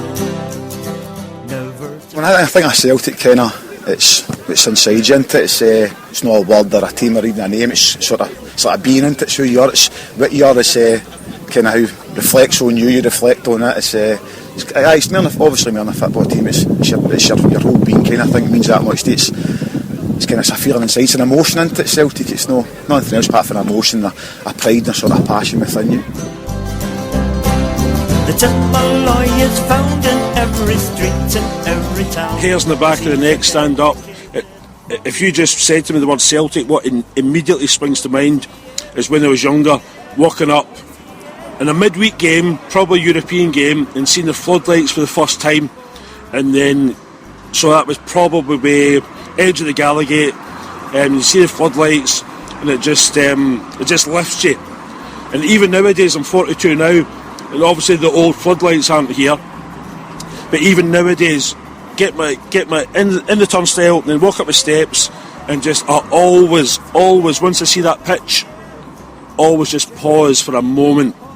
And it might be a wee thought about friends that have passed and gone on, or it might just be what's happening today or whatever. But just seeing the pitch for the first time nowadays, that's my moment these days. Because he's a dedicated follower of Celtic. My own family, we've always gone to the games as a family. We travel together, and then the wider Celtic family. It's just a privilege to be part of it. 1967 is the year we all love best, because we are dedicated. Well, it was my uncle that always used to take us here on Blantyre Celtic supporters bus, and I remember Jimmy Johnson playing in the game, and I remember Billy McNeil. I remember my favourite football player is Tommy Gemmell, because I used to play a left back. But how did you feel when you heard we'd Stoke to town? Amazing. I never slept all weekend. That weekend I was so relieved more than anything. I didn't think we were going to do it, but it was like a weight off your shoulders once we found out we stopped the zombies from doing it. So, have you any confessional tales with Celtic? Did you ever fall asleep in a supporters bus or miss your run home or anything? I've got quite a few of them. I remember getting chipped out Tannadice because of a bottle of vodka on me. Get chipped out. They didn't take my vodka. Hope it was Smirnoff. It was Smirnoff, and I walked round to the main stand and I get let back in with the same bottle of vodka and carried on regardless. Followers of Celtic. Yeah, you'll find dedicated followers of Celtic.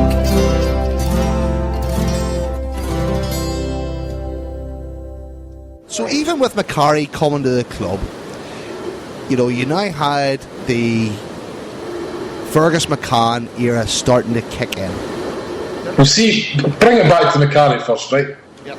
Just, I can remember when Macari got appointed, I never thought, I just thought, oh no, it done absolutely nothing for me. But at this time, I was in full pessimist mode with everything to do with Celtic. Do you know what I mean? But then, his first game in charge, we go to Ibrox, beat Rangers 2-1. Brian O'Neill scores a header in the last minute in injury time. And suddenly you think, oh, wait a minute. maybe I've got this all wrong here. Macari's come in, he's a genius. He's turned it around like overnight. So then you were starting to look forward stuff again. But again, and we had the European games coming up against Sporting Lisbon, which were close enough. I think we won 1-0 at Celtic Park and then lost 2-0 away in Lisbon. So you did think, well, we had a close tie there against one of the top teams in Portugal. And maybe Lou Macari is going to take us forward, but then that's suddenly the players that we started to sign then. And then, of course, you had the backdrop, the demonstrations at Celtic Park, and the team sack the board, and just people not turning up for games. Like, you know, it was like some of the lowest crowds in years at that time. And it just suddenly, they had a sort of month spell where everything seemed it was going to be rosy again, and then it just went downhill very, very, very quickly.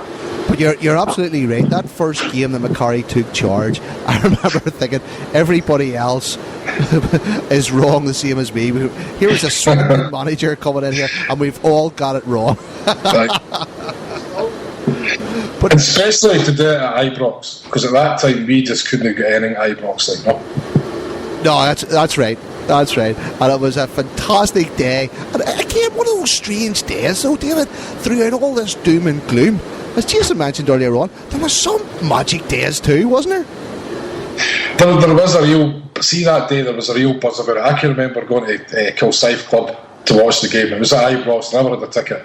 I can remember going to Kilsyth Club to watch the game. And there was an excitement because it was a new man. There's always still, even though you've got your doubts about the manager, there's still a kind of excitement when it happens. Do you know what I mean? Because there is a mystery to what's going to happen. So we were there that day. I can remember there was a band, Baltimore, I don't know if you remember them. They were playing in Kilsyth Club that day, and the place was absolutely hopping.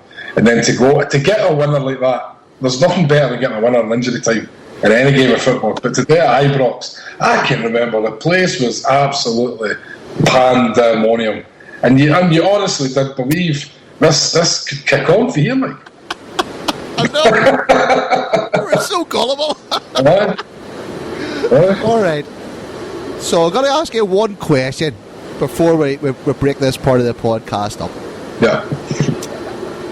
Where were you and what were you doing when the immortal words were uttered?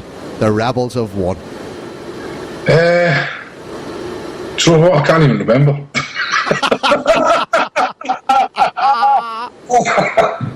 I mean, it happened at a time of night where it wasn't like you were getting Sky Sports News going live to Celtic Park or anything like that. I can just remember watching or reading the reports about it the next day and then seeing the footage on the news the next day. But the where and whens, I was still living with my mother and father at the time. But it wasn't like I was sitting watching it live for the steps of Celtic Park, because that just didn't happen at that time. Do you know what I mean? I think it came on the Northern Ireland News. You know the wee bit at the end? There was an announcement on UTV that night. That it must have been like 11 o'clock at night or something, was it? Aye, because we knew that that Fergus had been called to the bank and all this here kind of stuff. The club had been called to the bank, and there was all sorts of shenanigans going on. We knew it was sort of at the tipping point. And I remember watching every sort of news programme, and do you remember those old... Remember you used to watch it on teletext, what was coming up, and phone this number and find out you've signed, Ronaldinho or something, I remember sort of followed by teletext and then seeing the pictures on the UTV news at 10:30. But when you say that, though, where were you when you hit? But wasn't it like it happened at 4 o'clock in the afternoon where somebody walked up, tapped you on the shoulder and said, by the way, the Rhebels have won? So, I mean, it happened so late at night, unless you were actually, I think, there and part of it. I mean, there was thousands of fans there because the whispers started to go around that there was something big going to happen, and loads of fans congregated in Celtic Park at the time. So I think unless you were actually part of it and there, and maybe bypassed people slightly the actual moment it happened, do you know what I mean? But I can certainly remember I was still staying with my mother and father's at the time. I remember watching all the news the next day and reading all the newspapers. You couldn't get enough newspapers. You might even put the Sun that day just so you could read even more about it. Do you know what I mean? No. That's one step too far. It was one of these things where it was like after you beat Rangers, you couldn't read enough for all the different newspapers about it, So that's as an actual moment in time, it was a fantastic thing, but it wasn't really a JFK moment where I could say the exact thing I was doing the second, the minute of the daily. I'd probably be the same. I can remember it as clear as day. The Rhebels have won. It's just the ultimate statement. And but I was still staying with my mum, and it was on late at night. But it just wasn't. It wasn't like I can remember what I was doing to things on the park and things scoring certain goals, and when I went to every game in Europe. Apart from Sedova and Boavista in the Seville run, and the Boavista moment, that'll live with me forever when Larsson scored a goal, things like that. But no, when the Rhebels have won, I can remember it coming on the news and stuff, and obviously, just like yourself, buying the newspapers and stuff like that. I wasn't in at Celtic Park that night, but I did have a punch into doing things like that, jumping in the car and driving into Celtic Park or something like that. But no, I wasn't there that night. But no, it was great times for the club, and at last we showed what fan power can do, and there is no support like the Celtic support that galvanises in the moments of need. Evergreen, the story of Phil O'Donnell. In 1984, as the Celtic Phoenix rose out of the flames of the boardroom battles of previous years, a new boss was in the hot seat in the Paradise manager's office. Fan favourite Tommy Burns, who had grown up in the shadow of Celtic Park, was now in charge and was tasked with the enormous job of bringing respect back to a club who had been trophyless for 5 full seasons. Former manager Lou Macari had been acrimoniously dumped by the club's new owner, Fergus McCann, who then embarked on a bitter battle to wrestle Burns from Kilmarnock, costing the club an 8-figure fee and fines from the SFA, and, in the process, effectively ending Burns' football career. The flame-hurt Burns instantly set to work rebuilding the Celtic side, and for his first signing, he didn't have to look too far. At Motherwell, a young, lively, energetic midfielder was earmarked by Burns as a man who'd be a linchpin in his new side, and a lump sum of £1.75 million was sent southeast to the North Lanarkshire steel town to capture Phil O'Donnell. It remains Motherwell's record transfer sale, and more or less paid for a new stand at the Fair Park ground in the wake of the Hillsborough disaster and the subsequent Taylor report.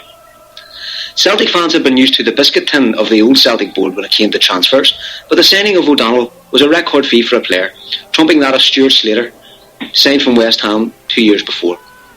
It was a statement of clear intent from Celtic, and Tommy Burns told the Celtic fans O'Donnell was being bought with a mind to the future progression at the club.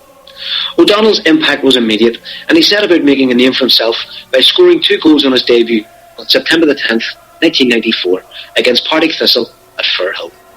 He was slotted into central midfield to provide engine room support to the aging mercurial Paul McStay and Peter Grant.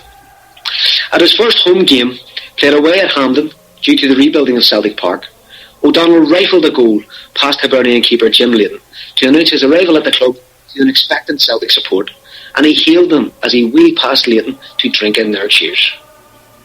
The omens looked good, and it seemed like O'Donnell's signing would fulfil his potential, as Tommy Burns had planned. But with Rangers being bankrolled by the Bank of Scotland, and a lingering hangover from the boardroom battles of previous years, Celtic struggled during an enforced absence at the home of the SFA, and form slumped. During that autumn, the first of the niggling injuries that would plague Phil's career presented itself, and he was absent from the team that was humbled by Wraith Rovers in the League Cup at Ibrox in November 1984. He missed much of the season, but as spring sprung, he found himself back in the Celtic side, and again he was making an impact. Many Celtic fans had written the league campaign off midway through the season, despite the canny addition of Dutchman Pierre van Hooijdonk in January 1995. However, hope sprung eternal, and some optimistic fans began to believe the trophy drought which had lasted since the 1989 Scottish Cup win would be stopped in the same competition that year. After disposing of St Mirren, Meadowbank Thistle and Tommy Burns' former charges at Kilmarnock, Celtic were staring down the barrel of a cup semi-final at the scene of the crime in November, the home of the Rhebels, Ibrox Park. A turgid 0-0 draw in front of 40,000 fans led to a replay 4 days later when Celtic turned the screw on Hibs, emerging 3-1 winners, and the winning goal of the game was powered home off the head of a fit again Phil O'Donnell. And so, Celtic found themselves in a Scottish Cup final for the first time since the penalties defeat against Aberdeen 5 years before. It was a nervy encounter at Hampden against their reunions, won after a headed goal by Van Hooijdonk from a pinpoint cross from recent recruit Tosh McKinley. Phil O'Donnell came off the bench to take a second medal in the Scottish Cup, his first secured in the Amber and Claret of Motherwell 4 years before, when he'd scored in a 7-goal thriller against Dundee United. Final whistle at Hampden saw a spontaneous outpouring of joy as Tommy Burns circled the Hampden turf, throwing his arms around each of the players and giving the Celtic support a day out that was the stuff of distant dreams just a few months previously. A return to the hallowed turf of paradise lay ahead for the new season, and in front of a half-built Celtic Park, Phil O'Donnell opened the scoring again against his old club on the first day of the season. Celtic were reinvigorated, and once again the future looked bright for the club. But for Phil, the spectre of injuries re-emerged, having a major effect on his form. This would continue through the following season, up to and after the sacking of his mentor Tommy Burns. But things began to look up again under Wim Jansen, who used O'Donnell's power and tidy left foot on the wing in the 1997-98 season, which saw the halt of Rangers' march towards 10 in a row and finished with a rapturous pitch invasion, which marked the return of the league trophy to Celtic Park for the first time since the centenary year. Injuries again and again stunted Phil's career, and in 1999 he accepted a lucrative offer from English club Sheffield Wednesday, leaving along with his friend and teammate Simon Donnelly for pastures new. However, he barely featured for the Owls and was finally released in 2004 to return to his first club Motherwell, along with his nephew David Clarkson, where he ascended to the rank of club captain and played in yet another cup final against Rangers in the League Cup in 2005. On December the 29th, 2007, Phil was about to be substituted in a game against Dundee United when he collapsed suddenly on the pitch. Doctors raced to his prone frame, and despite working frantically, Phil O'Donnell was pronounced dead at 5:18 p.m. that evening, stunning the Scottish game to its core. Heart failure was listed as the cause of death. Tributes flooded in, led by Scotland's First Minister Jack McConnell, and the Glasgow Derby game, due to be held a few days later, was cancelled at Celtic's request to allow players and staff at Paradise to grieve for their friend away from football.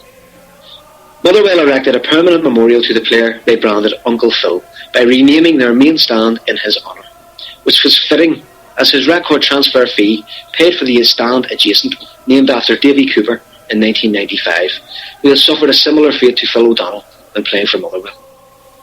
Celtic would mark his legacy with 60,000 fans who watched the reunited Celtic side of 1988 take on the Motherwell Cup-winning side at Celtic Park in May 2008, and all proceeds were shared between the British Heart Foundation and Glasgow anti-poverty charity Mary's Meals. With a sad end to a bright career, Phil O'Donnell will be remembered an evergreen as a player who helped end the trophy famine and stop the 10 in the 1990s. He lives on forever in the hearts of those he left behind.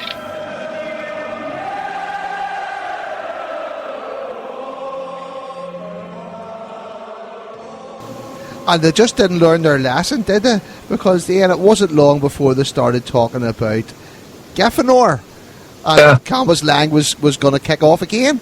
I mean, but that was, they saw themselves, I think, as, like their, I'm not sure what relation Bob Kelly was to them, but he was a guy who thought that he could run a football team and do the business side of things, albeit in the days when the business side of things just meant counting the cash from the turnstiles at the end of the day, at the end of the match, and paying the players their wages, what they thought they were worth, and all that kind of stuff. But this was a board that couldn't do anything. They couldn't pick any football people. They were hopeless at that.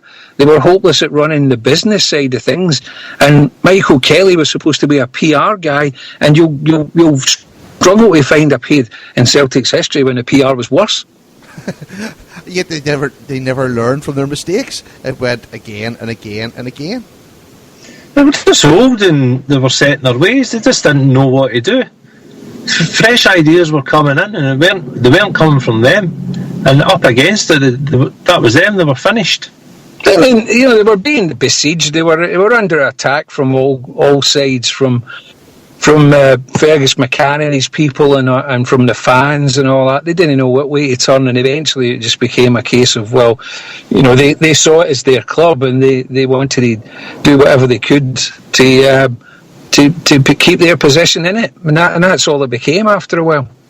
And then finally, where were you when the news was announced?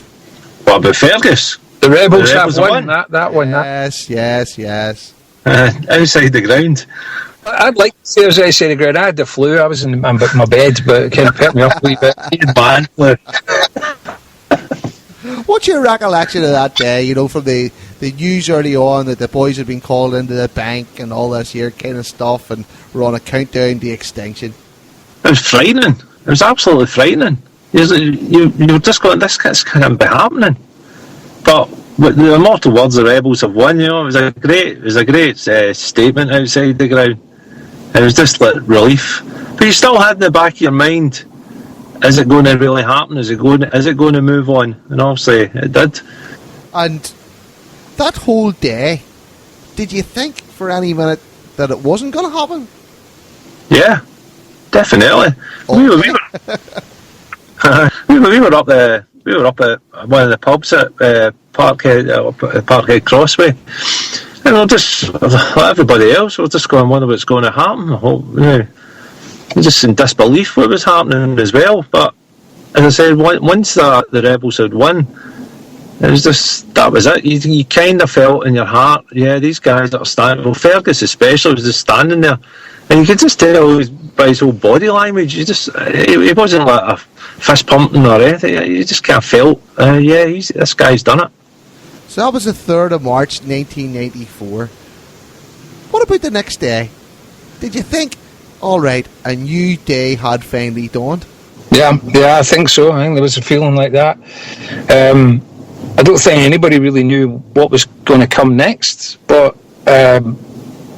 we definitely knew we had to get rid of the board. That was a kind of single issue. That was the one single issue that it just couldn't go on any longer like that. And you're talking about guys, the straw that broke the camel's back and all that. I think if you look at the Willie Faulkner transfer, I think that was the one they couldn't pay for Willie Faulkner to come up from wherever it is he came from, and they bounced the cheque or something, or they wouldn't fund that transfer, and that's what kicked the whole thing off.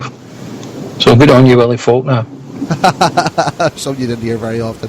It's the only guy I ever saw getting injured while celebrating a goal. Didn't happen very often, right enough. And even that season then was a write-off. I mean, we still sort of limped along, and it didn't really matter, did it? No, that's right. Yeah, exactly. In actual fact, in a lot of ways, it was better crack, if you see what I mean. A lot of the strain was off, and I think you can throw a kind of desperate team, if you can see, prospects of it getting better, if you see what I mean. The battle wasn't so much on the pitch then, it had swayed so much to removing the board. We knew we weren't winning anything.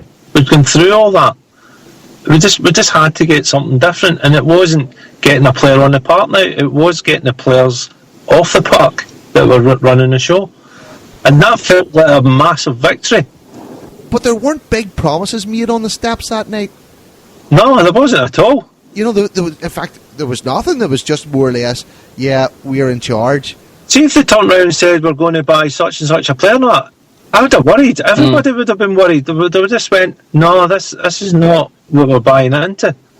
But he had published these all his plans and all of that before that. He had made it known, well known, what he saw as his vision for Celtic Park, say for instance, and what he saw as a Celtic shareholding, i.e. not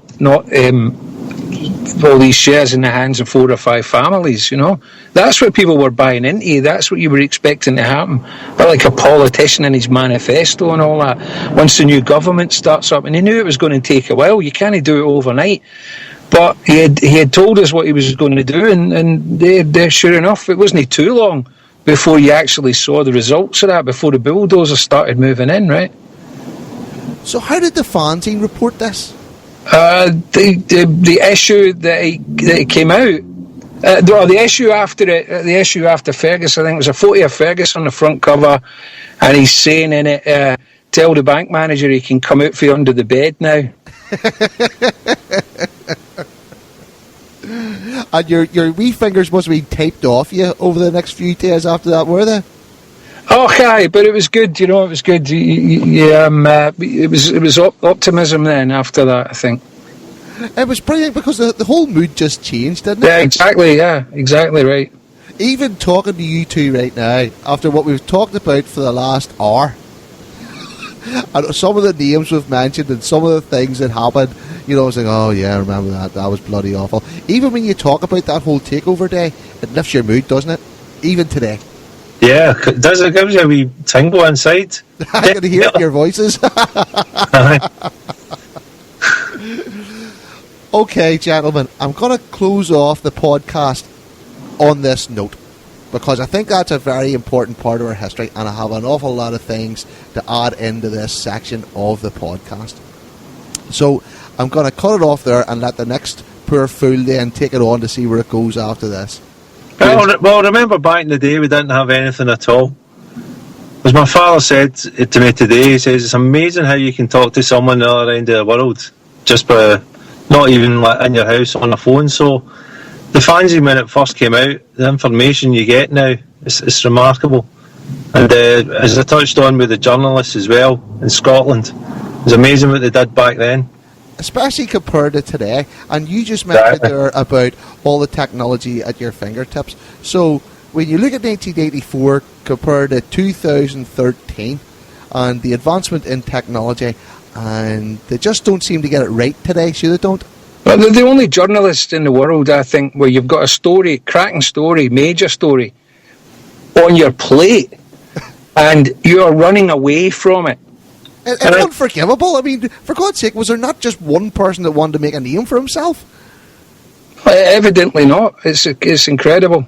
I don't know what to make of it. I don't know what to say about it, because even when you look at guys like yourselves that do a fanzine, you know, and all the other social media outlets that we have out there today, people writing blogs and people doing podcasts and all this here kind of stuff, and everybody's talking about it, except for the media.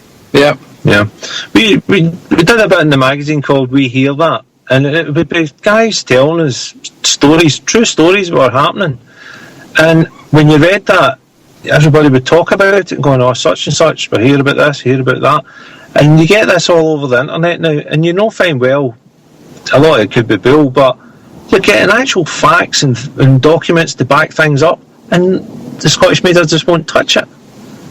It's actually disgusting. The Scottish media here are absolutely disgusting that they won't touch anything now. Is it because they're afraid to get sued, or you know, no, it couldn't be, right? No chance. Well, that's what they said. Look at the way they actually helped Celtic a way back by, and I said us. They didn't actually feed us anything or gave us anything. I'm saying us as in Celtic fans, by rubbishing within a week all these Cambuslang stories. They weren't doing it to help Celtic fans. They were doing it because probably that was their job, and they kind of liked sticking it into Celtic as well. But it's remarkable how they won't do it now.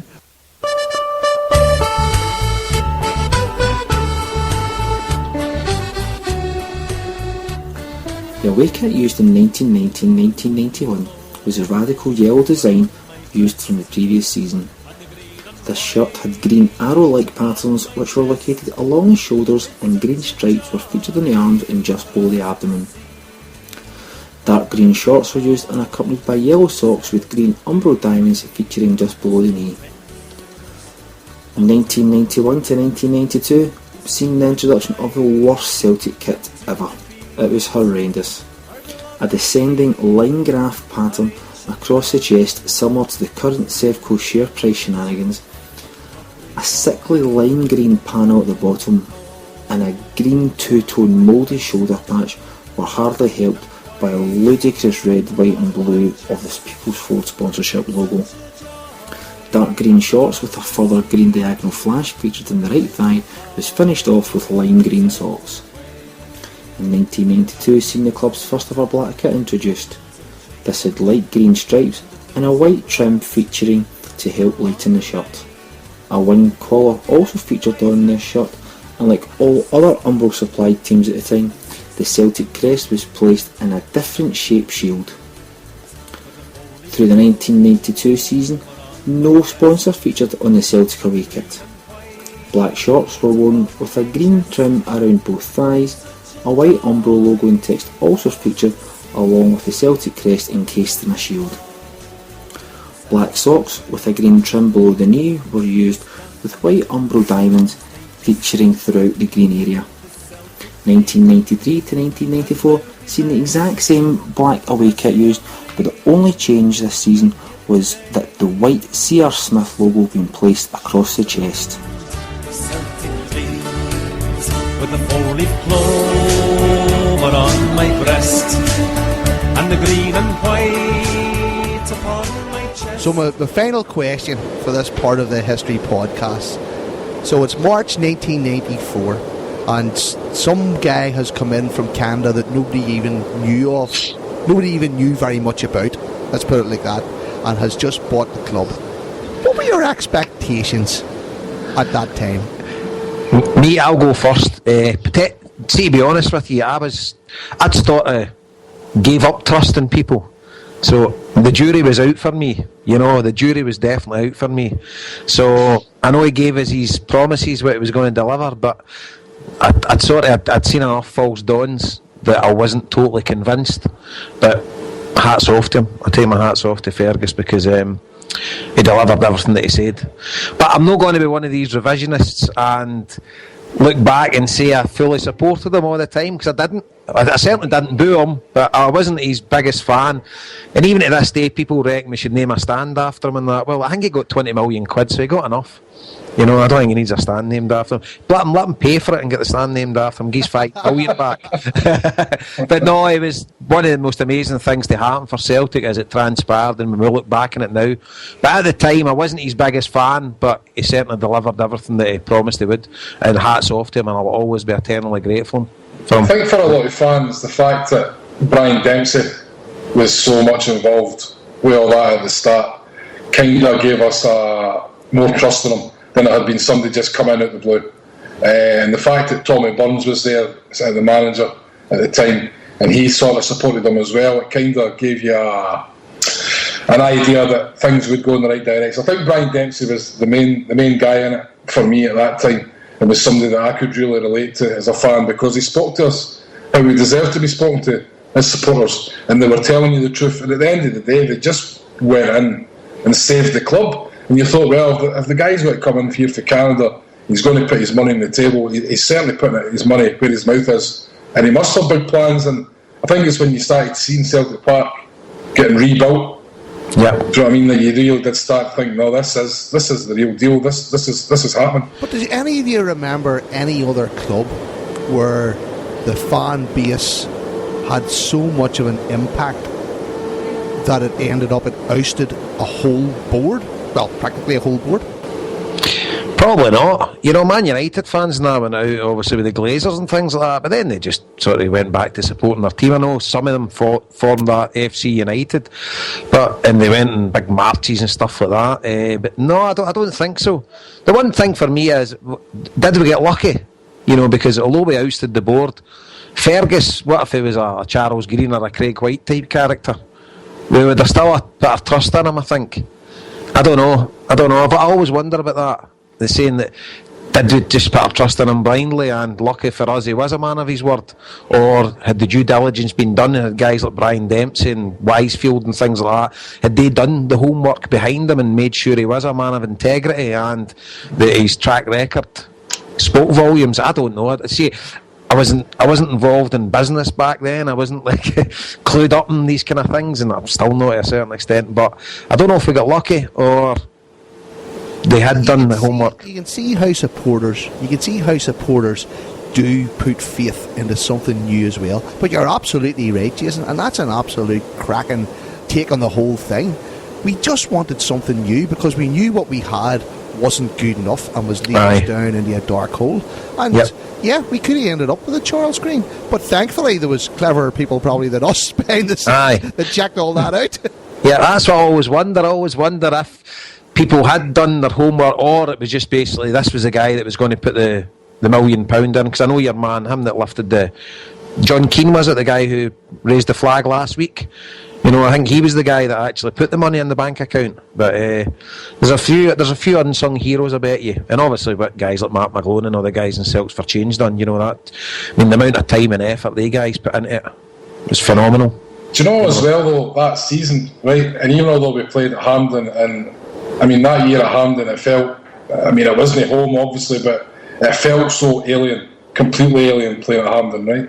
Yeah. But we brought in Van Hooijdonk, right? And you were thinking, God, we've actually signed a big foreign player here, like, do you know what I mean? But that was completely new for us. And then we went on to lift the Scottish Cup and break that sort of trophyless drought. And that gave a big, massive, good feeling coming in the club at that time as well in that season. So we definitely benefited from that. And of course, you were getting updates of the Celtic Park getting built all the time. And it was an exciting time to be a Celtic. It wasn't just that it was new, but it was new and it was better as well. And you knew it was better. Absolutely, and obviously when you seen the new stadium taking shape, you know, it looked amazing.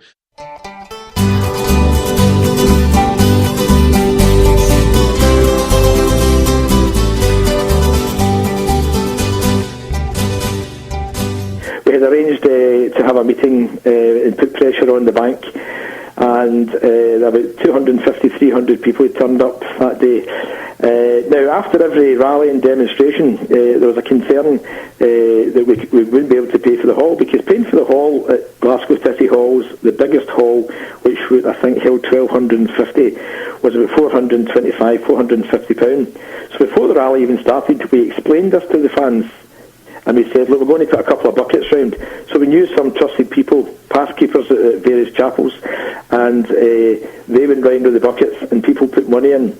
Now, that's an important point, actually, because if people hadn't put money in, we couldn't have paid for those, five guys couldn't have paid a bill of £425, for a campaign where you're trying to do something and you've got no official backing. You've got no backing from anybody, money-wise. Mm-hmm. So therefore, that's an important point. The fans, put in, and we had a bit of money left over, so we get banners made up and we get placards made up. And that particular day, outside the Bank of Scotland, there's various books around with the picture in it actually, and it says Bank of Scotland stop. Bank of Scotland stop backing up a bankrupt club.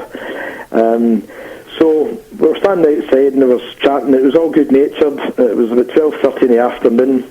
And we were all there, and Davy Cunningham and I asked us to Davy, I think we should go in and speak to the bank manager. Now, this was in George Square. The fans were all in George Square, so it was a great place to meet because it wasn't causing any congestion in the street. They were all in the square. And I think the pub is now called the Counting House, which is in the corner of George Square and St Vincent Street. So we went into the bank, and that was the big head office for the Bank of Scotland in Glasgow. And went up to the girl and I said, hi, can we speak to the manager, please? And she looked at me like I had horns and said, I'm afraid he's not in.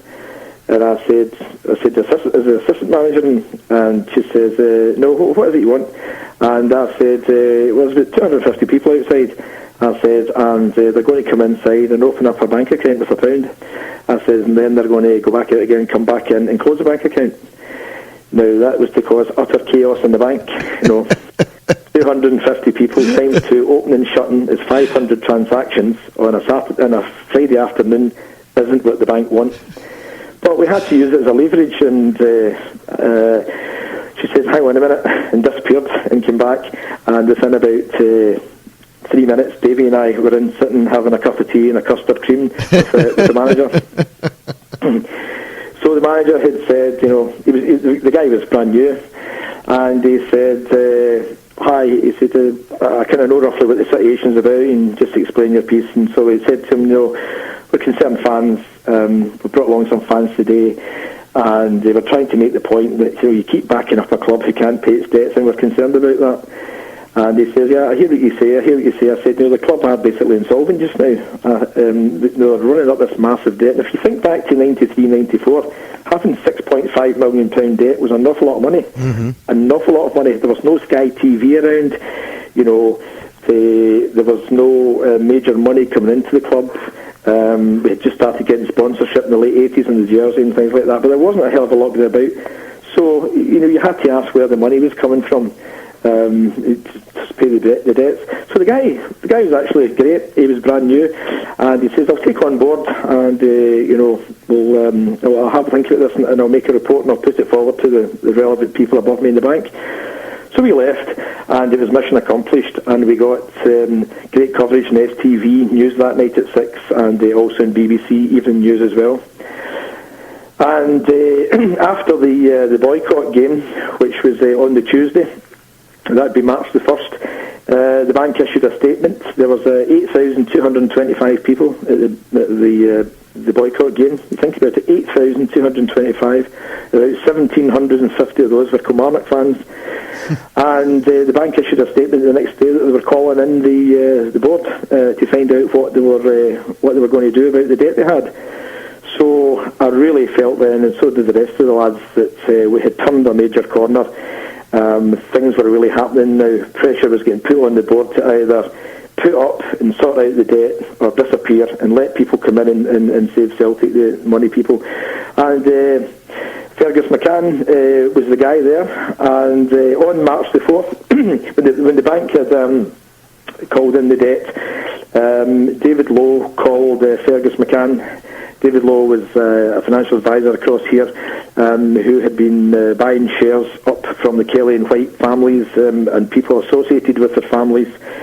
And John Keane, a marvellous man, Brian Dempsey, another great guy, and they were backing up David Lowe to go around and try and get shares. I think they got about 35% of shares. And he would basically go to somebody. There were stories, a lady down in England, somewhere near London, and he would say, hi, I've got a register here. I'm working on behalf of a group trying to get shares in Celtic Football Club, would like to buy your shares. And she would say, oh yeah, I think they're in the top drawers here. I don't really know much about them. And her husband had passed on years earlier. And he would say, well, I'll offer you X amount. Some of these shares were getting sold for £250, £300 each. Mm-hmm.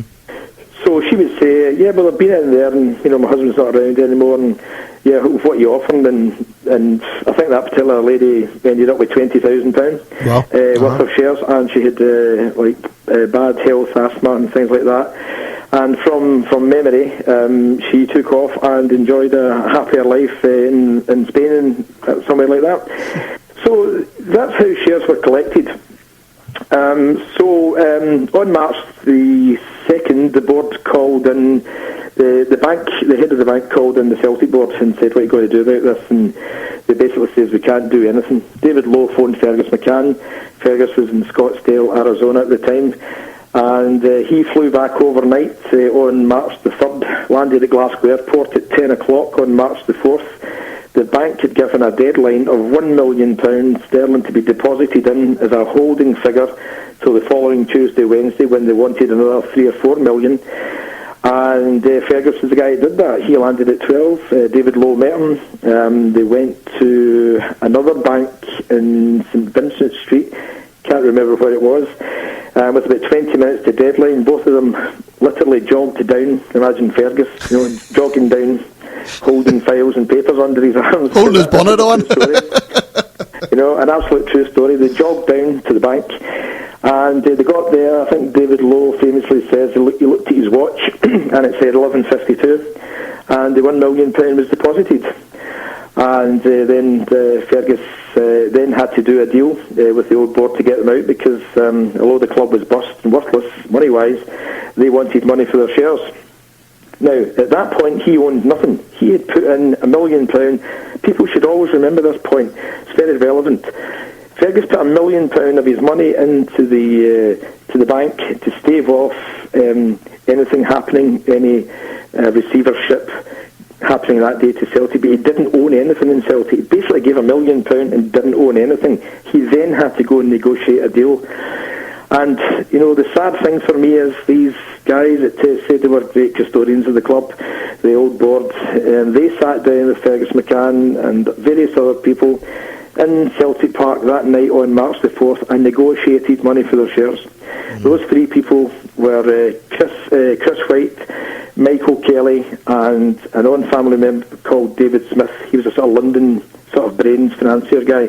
The guys that didn't accept the money, and this is important also, the guys that didn't accept the money were Tom Grant, Kevin Kelly, Jack McGinn, and Jimmy Farrell. They did not accept the money, and they stayed part of the new group. They kept their shares in Celtic and didn't take any. But the other three took as much as they could get. And the story from inside the boardroom on that evening was that Fergus wasn't paying them a thin dime. He wasn't giving them anything at all. That was one of his famous phrases. I won't pay these people a thin dime. David Lowe advised Fergus McCann and said, you have to change your strategy right now. This is important. You have to change the strategy just now. You have to give them money, or else the club will go into some form of receivership. They have to be bought out. Even though you despise the fact having to give them money for a club that's bust, they hold the shares, and you have to do it, or else you have to let it drift. And remember, you put £1 million in 8 hours ago at the bank. And Fergus eventually put a pot in, and I believe the pot was between 1.2 1.4 million to buy out the other three guys. As far as I know, I don't think they've been seen around Celtic Park since. Mike, when you hear that story, it's amazing, to think what was going on. Whenever you guys were sort of doing what you were doing from a fan's perspective and all that kind of stuff, did you have concerns that after you went to the bank that it would still all fall apart, that the Fergus McCann wouldn't have come through, or the Brian Dempsey wouldn't have come through? Was there always that niggling sort of thought in the back of your minds? Well, yeah, there always was that niggling thought. And around about December or late November 1993, Fergus McCann actually came in with an offer. This is quite astounding. He came in with an offer to buy the whole lot, everybody out, everything at Celtic Park, pay the debt off of £17.5 million.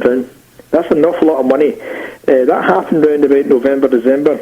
The board at that time, even though faced with this debt, couldn't understand that was a good deal. Now, to be honest with you, you have to ask a question. You couldn't understand that was a good deal. So what happened a day or two later, Fergus was fed up, disgusted. He had said he'd had enough. He was going back to Canada. He lived in Montreal. He was going back to Canada. He was forgetting the whole thing. So Brian Dempsey arranged a dinner at the Hospitality Inn in Cambridge Street. It's called something else now, but the big hotel in Cambridge Street was called the Hospitality Inn at the time. And I remember clearly, it was on the 8th floor, and there was 8 people, and there were 8 partners invited along. It was a wee surprise dinner to say thank you to Fergus from Brian as to all the effort he had made, but after that 17.5 had been knocked back, he'd had enough. He was sick and he knew it was a great deal, and just if they're not taking it, no point banging your head off a brick wall here. Brian, unbeknown to anybody at the table, or maybe a surprise to me, asked all of the guys at the table when they finished their dinner to stand up and say something about Celtic. And I thought, cacking it here big time. I'm standing with these kind of business type guys and various other people, and I have to stand up and say something about Celtic. So fortunately I was sort of last of the 9. I was away at the bottom of the table. And everybody spoke up and spoke very well. Fergus was about 2 in front of me, and he spoke and he stood up And I tell you what, if I ever needed convinced that this guy wasn't just about money and that he was a real Celtic fan and he understood the heart and soul of Celtic and what it means to people and the way of life and what it brings to you, he stood up and he said, we should always remember that everything we've achieved in life, we've achieved in our own merits without having to join any secret organisation to get there. And we should carry that with us in life and be proud of that fact. That blew me away. And 20 years later... I feel like clapping. 20 years later, when I hear that, I thought, wow, that's everything. That's everything. And I just got up and I probably spoke the biggest load of nonsense out. And probably sat down as quick as I got up. So you must look back today with an awful lot of pride in what you've done as well. You know, as a, let's use the term, as a regular Joe supporter. You know, you and the guys and all the support that you've got from the group, you know, changed the history of the club. Yeah, I mean, you know, it's still quite hard to believe. I mean, sometimes I can't square it. Sometimes I can't square it all in my mind what actually was achieved. Because when we set out to do this, we were young guys with big mouths, trying to do something about Celtic. But when you look 20 years later, you actually see the effect, because when we were doing it, you have to remember we thought, will this work? Will we be here next week? We'll have enough money to pay this hall. That's what the priorities were at the time. But when you think 20 years later of what's been achieved and, you know, the good position the club are in money-wise and, you know, the massive stadium that's been built and, you know, the old board wanted to take us to Cambuslang. But the real problem there, taking you to Cambuslang, is you'd have became a tenant of some big landowner from London or somewhere else who would have built, you know, a cracking big stadium for you. But nobody builds big stadiums for nothing. So the big stadium they would have built, you'd have been in debt to them for the rest of your life because you'd have been paying them rent to play a ground which is not Celtic Park. Now, the hardest thing to do when you're putting up a new building is to work and build a new stadium on the existing site, and that's what Celtic did. And of course we went to Hampden that year, which I might add, we paid them £900,000 for renting that place for a year. It was soulless, as you know, but at least when we went back, the North Stand was up and the other parts of the ground were getting put together.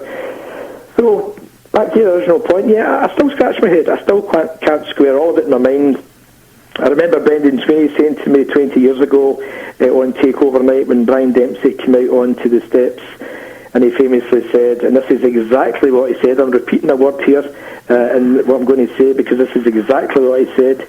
He said, the game, he paused and says, the game is over. The Rhebels have won. Now, wow, you could have shot me with a cattle bolt right through my head and I wouldn't have felt it. We just leapt around because he had just come outside from doing the deal inside with Fergus, etc. And he was telling the fans that was it. That was a tearful moment, hugging. Everybody danced around. It was a very energetic night. There was rain lashing. There was angry skies. There was wind blowing. There was energy everywhere. And the Rhebels had won. And at that point, you didn't actually realise what was going to be happening next. So fast forward 20 years this coming March.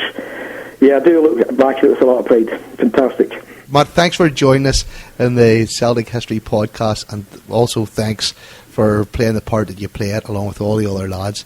And well, I have to say it was a big team effort. You know, it was a major team effort, and I think you know, all the guys, as Brendan Sweeney said 20 years ago, when we're old men, we can sit at night, go to our beds and think, well, we did something for Celtic, and to have the stone laid outside Celtic Park a couple of months ago was an absolutely fantastic moment. Next to the Jimmy Johnson statue, for any fan, I had chats with the club, and I said we don't want any names here. I didn't want any individual names because Celts for Change might have been 5 guys, but they could never have done anything without the tens of thousands of people that eventually supported us. So I said to the club, we don't want any Celts for Change names mentioned in this, and if that's okay with you. And they said, that's fine, yeah, because it wasn't about individuals, it wasn't about the group, it was about the entire love, and the Celtic community stood up when it mattered, and they saved their own club. And if we look across the road just now at the utter disarray and mess of every spiv from London to wherever, trying to get money out of them, and they are just hanging on in there, again emphasises what was achieved 20 years ago.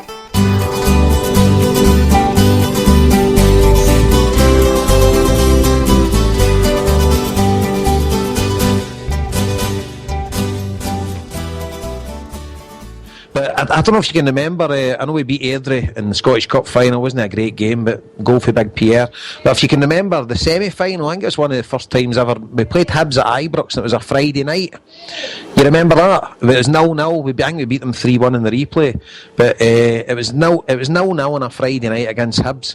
And I can always remember the clamber for tickets. And this, we sold out like 3/4 of Ibrox, you know, and there was a buzz about the crowd. You know, as if like we were on the verge of something special. And I remember that night we beat Airdrie, we celebrated like Celtic had won the European Cup. Right. You know, because obviously that was the first trophy in like 5.5 years or whatever, or 5 years. And it was so much a relief.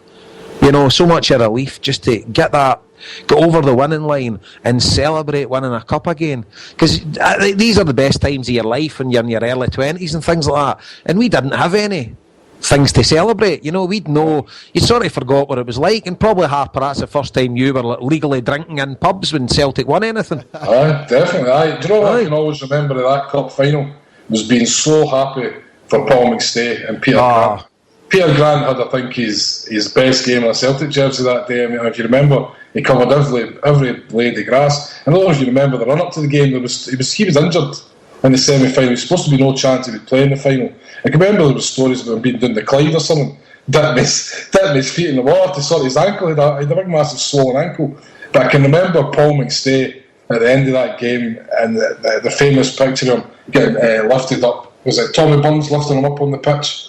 Or was it Peter Grant? I can't remember. The two of them, Paul McStay in the centre of the pitch, and just the sheer joy and relief and emotion on his face for him as the Celtic captain to pick up his first trophy as Celtic captain was just amazing. Like. Aye, and it's like he's one of the ultimate icons. He's one of my wee brothers. He's his favourite all-time player. He's a guy I've met a few times, and so humble, and what a player he was. I mean, if you look back, I kind of wish he had left and went to a top European club just to see what he could have done, because he was that good. But he dedicated his full football life to Celtic, and Harper, I echo every bit of that sentiment. I'm absolutely delighted for him, delighted for Tommy Burns, and delighted for the rest of the players. And obviously after the heartbreak of Raith Rovers, one of my proudest moments of being a Celtic supporter was the Hibs the following week. There was a big massive flag, Paul McStay, you'll never walk alone. And it was every Celtic fan that was at Easter Road that day was a real Celtic. Well, I'm not saying any Celtic fans better than other Celtic fans, but it was one of the times that we had to rally on our own, and we did. And we made Paul McStay realise that we're all behind him, and nothing that he could do in a football park would ever sully the feeling we've got for him, because he's just as a Celtic legend. And his full family steeped in Celtic tradition. I'm sure his grandfather played with Celtic, and I've had a few pints with his dad. He's quite local here as well, and just a legend and lovely guy, lovely family, and just absolutely delighted for him lifting that trophy. See, just not to go off too much on a tangent, just talking about Paul McStay, Jason, do you remember the game where we thought he was leaving? And it was his last game for Celtic, and he ran over the jungle. Threw his boots into the jungle. And he flung his boots in. I can tell you right now, I'm not ashamed to say it, I was in floods of tears that day. I was absolutely heartbroken that Paul McStay was leaving. See, I can remember walking at the stadium, I was still in tears. I think the story was it was Liverpool and Inter Milan were the two teams that were fighting out to sign him, but then, of course, he had to change of heart, and he signed the contract, and he signed in the end, like, you know. But as you said, he's your wee brother, but he was my Celtic hero, I suppose. I don't know if I have heroes now at this age, but he was definitely my hero then. He's my all-time favourite Celtic player now.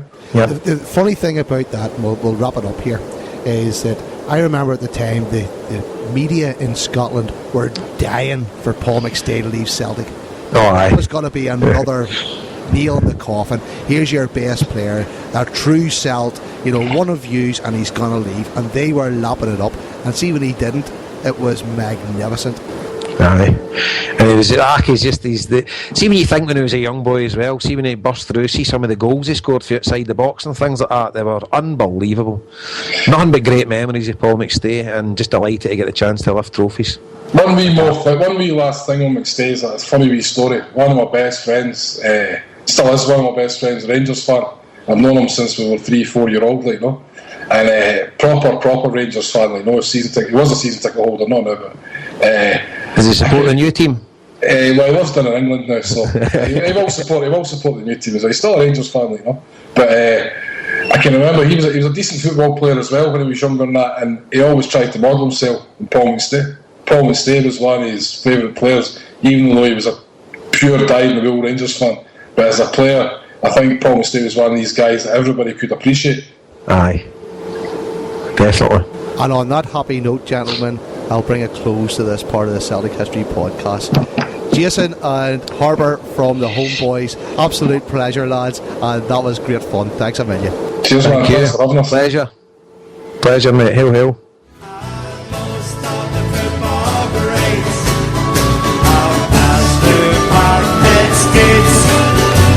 To play football the Glasgow Celtic way. I wanted to bring you back to the 1st of March 1994, and it was the Kilmarnock match that the fans boycotted. What was the atmosphere at the club among the players through the Celts for Change and all the goings on with Fergus coming in and that kind of stuff? First of all, what was the boycott match like? It was horrible. It was horrible. You know, to see these fans who were so passionate for all these years to, you know, really they must have felt really, really strongly about what they wanted for the club, and they could see where the club was going and what was happening to the club, and they felt real strong, because I don't think in my lifetime I'll ever see another Celtic fan boycott at Celtic ever again. Mm-hmm. So at that particular time, they must have felt really, really strong and passionate of what they wanted in that change. And did the players support what was going on off the field too? I think there was a bit of a divide there. Yes, I think there was a bit of a divide. You know, the senior players, called the senior players, would have. Myself personally, and a few of the other, Brian McLaughlin, Simon Donnelly, that we were only all breaking through. We were just happy to be involved in the Celtic football team. But I think the senior pros knew exactly what was happening at that particular time. And then on the famous day, you know, 4th of March 1984, when the phrase "the Rhebels Have Won" was coined, was there a sense of relief among the players that finally it looked like the old regime was dead and a new day was dawning? Yes, definitely. The things, you know, the Celtic history is, you know, there's players at the club now. I spoke to Danny McGrain about this, and there's players now in football. Football's turned into a business now, and I think this passion and the diehard of really wanting to play for your club has gone. I think there's players coming in now, the likes of Charlie Nicholas and Pat McAvenny and Paul McStay, all these boys, we're all true passionate Celtic, through and through, just wanted to play football, didn't care about the money at that particular time. I just think now it's a dying breed that, you know, you put on a jersey and you want to die for that club. And then, of course, the first strike from the Fergus regime came whenever Lou Macari was fired. Did the players sense something big on the horizon? Were they glad to see the back of Macari? Were they delighted to see Fergus coming in and maybe a few pounds sunk into the team? Or was there fear there of the uncertainty that was approaching?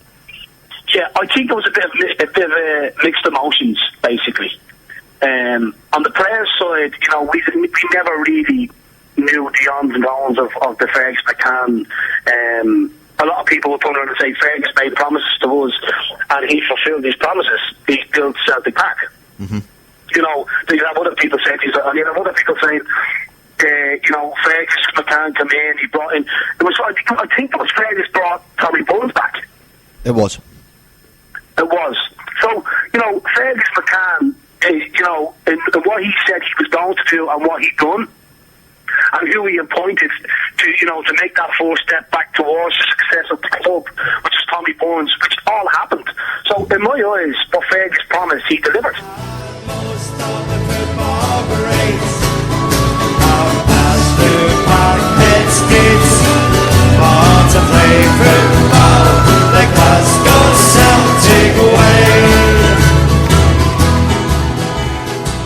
look even at Gaffner and how quickly that came out. Why does that not happen today? I mean, when you looked at all the loans that Rangers have made and, you know, all the contracts assigned, they were able to get down to the bottom of Gaffner within 24 hours. Yeah. Oh, you can get it today. I mean, you'll get it on Rangers Tax Case website when it was still going, or Celtic Quick News or something like that. Scottish Football Monitor. You'll read it there, but don't expect to see it in the newspapers or on one of the newspapers' websites, because they just won't touch it. The internet bampots are like the old day fanzines, in a way. The Celtic world would never believe anything that was written about them. There's no doubt about that, and I think a lot of the social media sites that have grown up, and the message boards like the Huddle board and Carrydale Street or whatever one's is your fancy, you know, they have definitely grown up from the fanzines. Yeah. And the funny thing about Not The View and some of the stronger fanzines that survive, there is still a place for a fanzine today. I think people just enjoy buying a fanzine and reading it.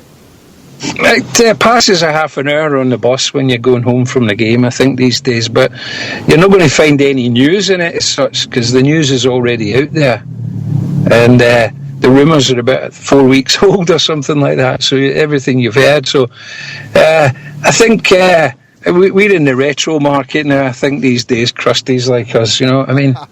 It's, we harken back to the bad old, good old days, as opposed to trying to be current or relevant or funny. Because that ain't happening.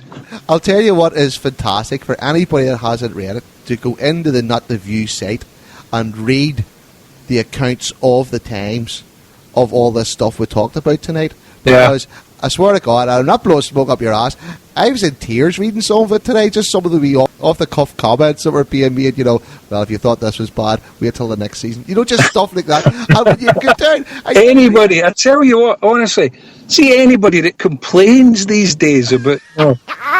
You know, and you feel like an old fart, you know, you feel like, oh, you're sort of a bitch, you should have been at Ham during a Hampden season and all that. Oh, it's a bit like that, and my granda was like that as well, God rest his soul. You know, and he would kind of be like that when you were complaining in the 70s or something. This is a guy that, you know, he lived through the 50s when I think the only thing, they won a League Cup and a Cup or something like that, and they beat Rangers 7-1, and that was it. And he lived through all that, you know. And Celtic were awful until Jock Stein came along, you know. These are the glory days, man. These are days to be enjoyed. We still like a good argument and all that, but honestly, these days are happy days. Living through their 9 in a row was absolutely horrendous. Horrendous. That was the year I started work, was when they started their 1 in a row. And we're all Rangers supporters. I mean, absolutely, I could say that, you know, without fear of contradiction. To go through 9 in a row and through all that was unbelievable. But you know what? I bet you wish you still worked there, mate. I tell you, I did, even when I was there, the crack of going to a Celtic match during the 90s was brilliant. Yeah. It was a laugh. Yeah. So, you know, that's what makes you stronger, right? As a support, I think, you know, not being spoiled all the time and give him a big petted lip because you can't sign a big name player and all that kind of stuff, you know. It's not even signing a big name player. It's when you can't even see a friendly on the TV with your second team playing. People going banzai about pre-season friendlies. I know. God almighty. Other fans used to always say, what do you know what it's like following a team? You are always winning. The 90s, 3 trophies. I know, that's right. We're always winning. Exactly. One of them, Ergie nearly equalised, if you remember that day, if it wasn't for that tackle by Peter Grant. That was far from a foregone conclusion that day, let me tell you. or far from a stylish performance either. It was awful. But I tell you, that was one of the ones that was celebrated big and large, because it had been that long since But mind, we did the Airdrie team and Not The View, and it was Alex McDonald. Yep. Read it out all his players. They put it in the back page of the Daily Mail. Aye. We won that cup for Celtic. Not The View won that one. He put it up in the dressing room to motivate his players. He says, go out there and prove that you're not as bad as that. They actually quoted a line from it saying that Airdrie were a throwback to the days when two villages would get a severed head and kick it from one village to the other. And he still put up in the dressing room, well, according to the Daily Mail, still got the curtain in the house, and he said to his players, go out there and prove that you're no rubbish. All they tried to do was kick a head, though, didn't they? Very good. Right, lads, I'm going to wrap it up. Before I go, I want you to nominate a charity that's going to benefit from the 90s portion of the History podcasts. Could we pick Rangers 11 against AC Milan? I don't think you should broadcast that because they'll be in there trying to pull for the money. The old zombies. God love them. It's funny the way things come back to haunt you, isn't it? All right. Well, listen, could you, if anything comes of it, could you donate it to the Beatson, please? The Beatson? Aye. Spell that for me. It's Beatson. It's a cancer centre in Glasgow. Absolutely. Love to. Average Joe Miller, JB Banal. It's been an absolute pleasure. Enjoyed that. And it was anytime you're feeling good about yourself, just give us a phone and we'll relive the 90s again for you. We'll soon bring your mood back down. You've done enough damage in one night. Thanks very much. You're welcome. Cheers. No, it's very good. Talk to you soon. See you, mate. Ta-ra. Bye-bye. Alright folks, there you go. That's the end of chapter 10. Sorry it took so long to get that one up, but well, you get 5 hours, so hopefully that'll make it up for you. Absolutely brilliant again. 4 years took 5 hours. Oh well, sure. I mean, there's nothing you could leave out, so it was absolutely brilliant. Special thanks to JB Banal and Average Joe Miller from Not The View, and Jason and Harper from the HomeBhoys. And what a different perspectives for the takeover. And I think we got that. Thanks this week goes to the Human Torpedo, Chris from the Paradise Report, Pat from Half the World Away podcast, Stuart from the CelticShirt.co.uk, the old pal Marty Flynn from the Belfast Celtic Society and from the Huddle Board, Stephen Monaghan, of course, our roving reporter. He gets you all the fan bites and all that kind of good stuff. And not forgetting, of course, Matt McGlone and Brian Dempsey. Absolutely brilliant tales of what is our history. Great also to have Anton, Paul Byrne, Tom Boyd and all those guys, and Charlie and the Boys and the Wakes for the music. So the lads from Not The View chose the Beatson as the charity that will benefit from the Celtic History podcast, and you can check them out at beatson.scot.nhs.uk, and you can read about the fantastic things they do there in the Cancer Centre. The donations are coming along all right, but we're still short of our target. And remember, this is all free. It's up to you to make a donation, but just to put things into perspective, we've done 25 hours of audio history so far. So if you want to throw a few quid into the pot, that would be brilliant, and all the money raised will go to the charities chosen by our special guests, of course. You can find a link on how you can make a donation through PayPal or by any major credit card on hailhailmedia.com. Just click on the Celtic History Podcasts page. So remember, it's not too late to send in any audio bites that you have. We will have 13 chapters in total. So although there's not much time to get them in, there is a little bit of time. Come on, let us know where you were when we stopped the 10. Let us know where you were when the Dream Team came to Celtic. All those sort of things. Tell us about some match you went to in the 60s, 70s, or the 80s, and the experiences that you had. It's all Celtic fan history, and that's what we're trying to do. And really, those little bits are just magic. So they are just magic. I've lost count of the number of people who've actually had the podcast now. I'll collect all that information and count it all up for the final chapter, but I'm sure we're well over 100 different people now, so that's superb. So the next edition of the Celtic History Podcast will cover the period 1994 to 2000, and I'm absolutely delighted to say that Scott McCorry from the Huddle Board, better known as Ruggy Vogue, will be joining me to discuss that, and it's gotta be good fun. So that period, of course, was brilliant as well, because you had the Coca-Cola Cup final. Okay, that wasn't so brilliant. The Scottish Cup final in 1985, stopping the 10, Vim the Tim, the Dream Team, Tommy Burns, and that's shaping up very, very nicely. So that will be out in a couple of weeks. They're sort of taking a wee bit longer, obviously, because of the length of the podcast. I mean, 5 hours is ridiculous that you had this time, but that takes a lot of editing and a lot of mixing. So there you go. Alright, playing us out as usual are your confessions. My name is Chris McGuigan, and you've been listening to the Celtic History Podcast. Talk to you in a couple of weeks. Cheers.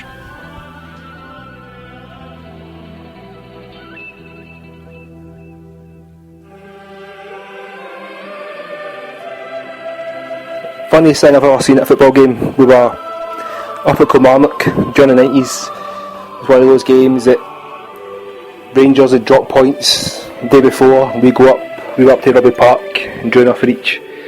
We were halfway up the Moffat stand, and in those days the Kilmarnock fans in the main stand were allowed to walk out onto the kind of track to get out the gate beside, and one Kilmarnock fan came right up to the Celtic end, arms outstretched, like, get up you, and as I say, we were halfway up the Moffat stand, but from behind us somebody launched an apple, and the apple caught the Kilmarnock fan square in the head, smashed into different pieces.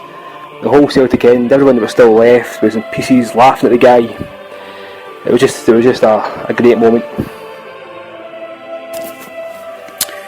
My name is Jerry McMahon, and when we stopped to 10 in a row, I was inside the stadium.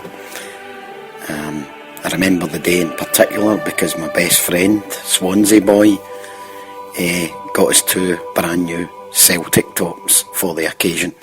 He got them from a corporate sponsor, and we made our way up to Celtic Park looking fantastic, and just had such a remarkable day. Tension at first, incredible, but Henrik's goal and ultimately Bratback's second just made it an incredible day. Finished off, as always, in the Gallagate, but unusually for me, I was determined to go home and see the highlights on BBC One, and I totally remember hearing Rob McLean describing that day, and the following day, reading it all and seeing it all again in Scotsport, and it just was such an amazing, fantastic weekend, and it sums up everything about what's good about Celtic. Amazing. I was there when we stopped at 10. I was a 14-year-old boy. Got my face painted in a tricolor outside the ground. And I remember the excitement and the nerves. King Henrik got the ball rolling. Harold Bratback finished it off. Then walking down the London Road after the game, everybody's going mad, waving flags and scarves and cars beeping their horns. It was the first time I remember us winning the league and realising we'd really done something special in stopping the 10. Great memories.